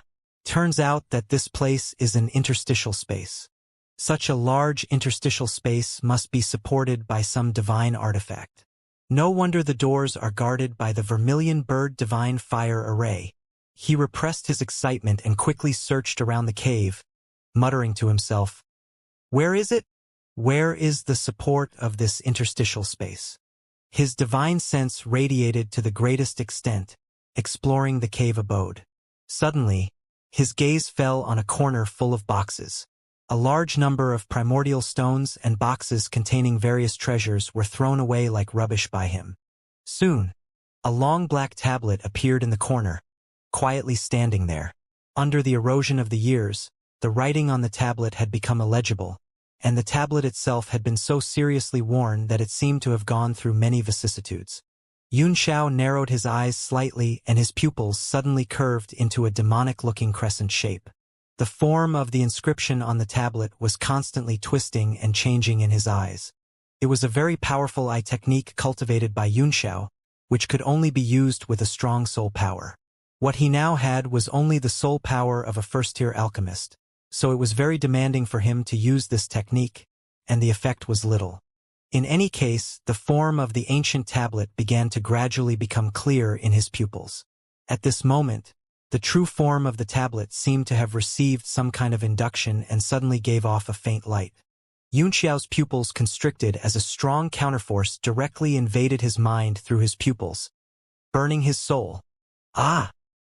He covered his eyes and let out a scream while being sent flying backward, before falling to the ground and coughing up a mouthful of blood. He got up and opened his eyes slightly, causing a great deal of blood to pour out of his eyes. But, instead of being terrified, he laughed wildly with exultation. "Ha ha! I can't believe this tablet actually contains such tremendous power. I'll see what you really are." He walked toward the tablet carefully. His hands were constantly changing between incantation gestures, and his fingers finally formed a strange shape. Rings of faint blue light spread out of his hands as he shouted, "Like a dream, like an illusion, the flower in the mirror and the moon in the water." The blue light fell out of his hand like a mirror and landed on the weathered stone tablet. Wherever the blue light passed, the tablet began to change as if it had been washed. The traces left by the years on its surface disappeared instantly, and a brand new tablet stood on the ground. It had a translucent jade color, with a colorful light gleaming across its surface, and streams of energy swirling around it. A few gold characters flashed from top to bottom, one by one. Xianxiao's pupils constricted as he blurted out in horror, "Divine Realm Tablet." 3 gold characters, "Divine Realm Tablet," were flashing on the surface of the jade tablet, emitting a dazzling light. Blood flowed out of Xianxiao's bloodshot eyes again. Gnashing his teeth in pain, he closed his eyes. What exactly is this Divine Realm Tablet? Why does it have such a horrible power? I can't believe it can burn my soul directly through my moon eye technique. Xiao's heart was pounding while his eyes were still closed, lost in thought. This strange energy fluctuation is superior to my super 9th grade mystic weapon, the Star/Slash sword. Could it be an artifact of the 10 Worlds realm? Having once stood at the summit of this continent, he naturally knew that there was an unfathomable realm of the 10 Worlds above the peak of the 9 Heavens realm. Rumors had it that once an individual stepped into the 10 Worlds realm, he or she would achieve the ultimate goal of martial arts, becoming the god of martial arts. Divine Realm Tablet. Is it an artifact of the 10 Worlds realm left behind by the legendary martial god? He was greatly shocked and muttered with excitement, "It must be! The only power that can directly attack the soul is the legendary divine power of the martial god." What exactly was this Tianshui before? Why is a treasure left by a martial god here? No wonder there is a vermilion bird divine fire array at the door. Although the array is complete, it was crudely constructed. Clearly, it is a product of haste. The martial god must have encountered some emergency, which is why he left this tablet here. He had just figured out the whole story when he suddenly said to himself, "No, no." When a person achieves the ultimate goal of martial arts and becomes a martial god, he basically can live forever, and all his thoughts and movements are the laws of martial arts. How can an almighty existence like this encounter an emergency? What happened here? He sat cross-legged down and closed his eyes to ponder. Outbursts of strange power emanated from the Divine Realm Tablet and flowed over him, washing his body again and again. Xiao felt indescribably comfortable, but he did not dare to open his eyes, fearing that this force would burn his soul again. All of a sudden, thousands of bright dots flashed in his mind and began to gather over his spiritual altar. Great Expansion Divine Technique. Triggered by the power of the tablet, the Great Expansion Divine Technique had once again taken the initiative to condense into shape. One after another, golden characters with unfathomable secrets began to flash inside his mind. His heart was filled with joy, and at the same time, he vaguely felt that this technique should also be a cultivation technique practiced by martial gods. With the appearance of the Great Expansion Divine Technique, his injured soul began to be nourished. He felt as if a clear spring was flowing through his mind, allowing his soul power to recover at top speed. At the same time, his body was bathed in the light of the tablet, giving him an indescribable sense of comfort. He felt as if he were lying in the sunshine on a winter day, not only too comfortable to move, but also a little sleepy. It was unknown how much time passed when Xiao suddenly woke up. He was horrified to find that he had indeed fallen asleep, and that the Divine Realm Tablet had completely transformed into white jade, standing there quietly without any luster. He saw that there seemed to be white silver sand flowing gently on the surface of the tablet. When he looked carefully, he sucked in a cold breath. The moving silver sand turned out to be a galaxy.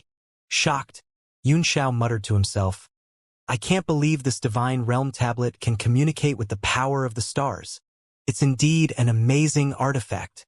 I wonder if it will allow me to leave a seal inside." His hands began to perform a mysterious seal. Soon, a lotus flower appeared in his palm, and then fell gently on the tablet. He was on his guard. This tablet had surpassed any alchemy instrument he had come into contact with before. He would not dare to treat it carelessly even at the peak of his previous life. And now he was even more cautious. He was afraid that his carelessness would lead him beyond redemption, not sure if he would be reborn again. Whoosh! His mind suddenly trembled and his pupils grew wide as a force rushed directly into his mind. and his body was suspended in midair without his control. His mind seemed to be controlled by something, taking away his control of himself. His heart filled with horror, and he knew that it was because his strength was too weak that he was controlled by the Divine Realm tablet. Fortunately, the time he was under control was very short as his body fell heavily to the ground a moment later. He felt that his mind was extremely clear, and found that the Divine Realm tablet was floating quietly over his dantian. It worked! Xianxia jumped up in exultation and hit his head on something hard. He glanced around.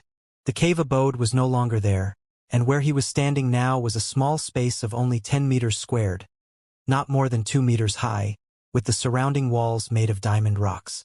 After he took away the Divine Realm tablet, the interstitial space naturally disappeared.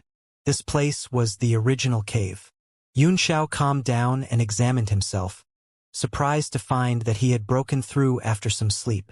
He had become a peak 5-stars warrior, just one step away from becoming a 6-stars warrior. Of course, he was not overjoyed. After all, this kind of cultivation base was rubbish in his opinion. It did not matter to him whether he made more or less progress. What really delighted him was that his soul power had also made great progress. Although it had not yet reached the 2nd tier, it was not far away. Let me try to see if I can control this Divine Realm tablet. He sat cross-legged down again, sending his divine sense into the tablet. Since the Divine Realm tablet had been placed in his body, it naturally had a connection with him.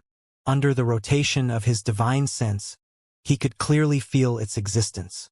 But to his disappointment, no matter how hard he tried, his divine sense could only enter the interstitial space within the tablet, and he could not control it at all. "This is terrible," he cried out. "I can't control it at all. It's like I only have an extra storage ring." Unwilling to give up, he tried countless times again, but the tablet still did not respond. But now, everything inside the secret vault was in the tablet, and they were all his. As a result, he was in a slightly better mood after he had sifted through the materials. Li Baifeng waited anxiously at the door and was relieved when Xianxia appeared. Staring at the storage ring in Xianxia's hand, he said angrily, "Why have you stayed in there for so long? You didn't take all the good things away, did you? The things in this secret vault are the accumulation of the family for thousands of years. You'd better not take too much." "Not only did I take too much, I even took the whole cave abode away." With a guilty conscience, Xianxia handed the storage ring to Li Baifeng and said, "Take this ring then." He had put all the valuable things into the tablet, leaving only some gold coins and daily necessities in the ring. This? Looking at the ring in his hand, Li Baifeng opened his mouth wide and did not know what to say. "So, he didn't take too many good things away, did he? Well, this boy is kind," he thought to himself. Xianxia said, "Fourth uncle, you will be in charge of the daily affairs of the family for the time being. I need to cultivate in seclusion for a period of time. As for Li Yi, he will not dare to come back anytime soon. Also, old master is fine, so you can rest assured." Listening to Xianxia's orders, Li Baifeng felt a little strange, but he was not too surprised. After all, the strength and wisdom displayed by the former recently had been recognized and praised by all. At first, he was a little worried about Li Yi, but felt at ease when he heard him say that old master was well. Li Chunyang was the absolute backbone of the Li family, and the spiritual pillar of everyone. Xianxia asked the 4 great martial masters to report back to Qin Yu and Baizhu while he took Ji Meng to the Alchemist Association. He needed to start refining some medicinal pills, not only to treat Xiao Qingwang and Chen Daxing's injuries, but also to prepare for his future martial arts cultivation. Now that Tianshui was in an eventful period, there should not be many peaceful days ahead. What he had to do now was prepare for a rainy day. Master Jia Rong. Staring at Xianxia, Lu Yao shook her head slightly and said, "He and President Su began to cultivate in seclusion at the same time and haven't come out yet." Xianxia smiled and said, "It's all right. Ask him to come out. He won't blame you." Lu Yao found it difficult to do. She knew Yunxiao's identity, but no one could afford to disturb an alchemist's cultivation. Moreover, Jia Rong had specially stressed before he began cultivating in seclusion that no one was allowed to disturb him even if the sky fell down. Young Master Yun, I really can't. If Master Jia Rong, if he blames you, I will bear all the consequences and make up for all your losses. Yun Xiao interrupted her. Lu Yao froze on the spot, her eyes full of dilemma and her forehead slightly perspired. She could not afford to offend Jia Rong, but could she possibly offend Yun Xiao? At this time, Ji Meng also frowned and said, Young Master Yun, an alchemist's cultivation in seclusion is more dangerous than a warrior's. If they are disturbed for no reason, the best situation is that their cultivation will be interrupted, and the worst case is that they will experience qi deviation. He saw that Lu Yao was in a dilemma, and he did not want Yun Xiao to get into trouble for nothing, so he kindly reminded him. Yun Xiao ignored him and smiled at Lu Yao. If Jia Rong knew I was looking for him and you didn't inform him, the consequences would be very serious. Ji Meng's face became a little dark, and he thought Yun Xiao was too arrogant. In his view, alchemists were all madmen who stayed in the laboratory all day long, looking down on everyone except those alchemists with higher strength than them. Who was Yun Xiao? He was just a young master of the Li family. Although his understanding of martial arts was extremely profound, no alchemists would pay him any mind. Just when Ji Meng was slightly unhappy, Lu Yao cried out in surprise, Master Liang! She was relieved at last as she saw Liang Wenyu was walking over. Now, even if the sky was indeed falling, there was someone who could hold it for her. Young Master Yun? Commander Ji. Liang Wenyu was slightly taken aback, and then asked Lu Yao about the situation. After learning what was going on, he smiled bitterly in his heart. Yun Xiao was a maniac who did not even show respect to the president and Master Zhang Qingfan, and he knew he was not easy to dismiss. Young Master Yun, he said stiffly. Jia Rong is cultivating in seclusion, and we better not disturb him rashly. If you need anything, I can help you solve it. Yun Xiao said, I'm going to refine a batch of medicinal pills, so I need Jia Rong to help me. Liang Wenyu laughed and breathed a sigh of relief. I see. If there is anything in excess in the Alchemist Association, that will be alchemists. I will arrange 2 alchemists to help young Master Yun refine the medicinal pills. Ji Meng was a little dumbfounded. When did alchemists become so accommodating? He still remembered that he had once asked Liang Wenyu to help him refine a second-grade medicinal pill, and besides promising to pay a large sum of money, he had prepared all the materials himself. Even so, he waited for more than a month before Liang Wenyu was free to help him. Yun Xiao refused. It's too much trouble, and Jia Rong is easier to command. Please help me call him out, Master Liang. Easier to command? Ji Meng. He was sweating all over and thought to himself that this boy really did not know the height of the sky. Fortunately, Liang Wenyu was in a good mood now. But if this boy pushed things too far, he would soon be kicked out of here. Liang Wenyu was struck dumb, too, and he said hesitatingly, Don't you think this is not so appropriate? Yun Xiao's patience was wearing thin. I'll ask for the last time. Do you want to help me call him out or not? He said coldly. Yun Xiao's tough attitude startled Liang Wenyu. He did not expect this boy to show so little respect to him. Ji Meng and Lu Yao, on the other hand, were sweating profusely. Yun Xiao nodded slightly and said, Fine. Ji Meng, let's go. He turned and left. Liang Wenyu felt a little angry, but he was relieved at last. Suddenly, he heard Yun Xiao, who had already reached the door, say, I can't do anything to Xiao Qingwang's injury anymore. Let him come to the Alchemist Association himself. What? Xiao Qingwang's injury? Liang Wenyu understood at once. It was then that he remembered Yun Xiao once claiming at the banquet in the palace that he could cure Xiao Qingwang's injury. In that case, the reason he wanted to refine the medicinal pills was, hold on. With beads of cold sweat oozing out of his forehead, Liang Wenyu ran forward and grabbed Yun Xiao's arm as he said nervously, Young Master Yun, I'll call Jia Rong out right now. Even if he's in a life-and-death meditation, I'll drag him out. If Xiao Qingwang's treatment was delayed because of him, the king or President Su would skin him alive. Not to mention Xiao Qingwang himself. Don't you think this is not so appropriate? Yunxiao put on a worried look. Jia Rong is cultivating in seclusion, so we better not disturb him rashly. Liang Wenyu felt his head reeling. Those were exactly his words just now. He smiled bitterly in his head and blamed himself for messing around with a kid. Ji Meng was shocked when he heard their conversation. He naturally knew about Xiao Qingwang's injury, which could not be treated with all the efforts of the entire state. Could Yunxiao have a way of treating him? But how was that possible? He immediately pushed this absurd idea out of his mind, telling himself that it must be something else. Liang Wenyu said seriously, Commander Zhao's injury directly affects the future of our state. In the whole state, only young Master Yun has the ability to cure him. I'll call Jia Rong out right now. Ji Meng. Grabbing Liang Wenyu, Yun Xiao touched his own forehead and said, I think it's better to forget it. I suddenly feel under the weather. I'll come back when I'm better. Liang Wenyu's face turned green. He quickly gave Lu Yao, who was standing next to them and completely stupefied, a look for help. The gaze woke Lu Yao, and she quickly collected her wits as she walked forward and took Yun Xiao's hand while speaking with a smile. Young Master Yun, it's all my fault. I know you are a generous man, so can you please forgive me? Please.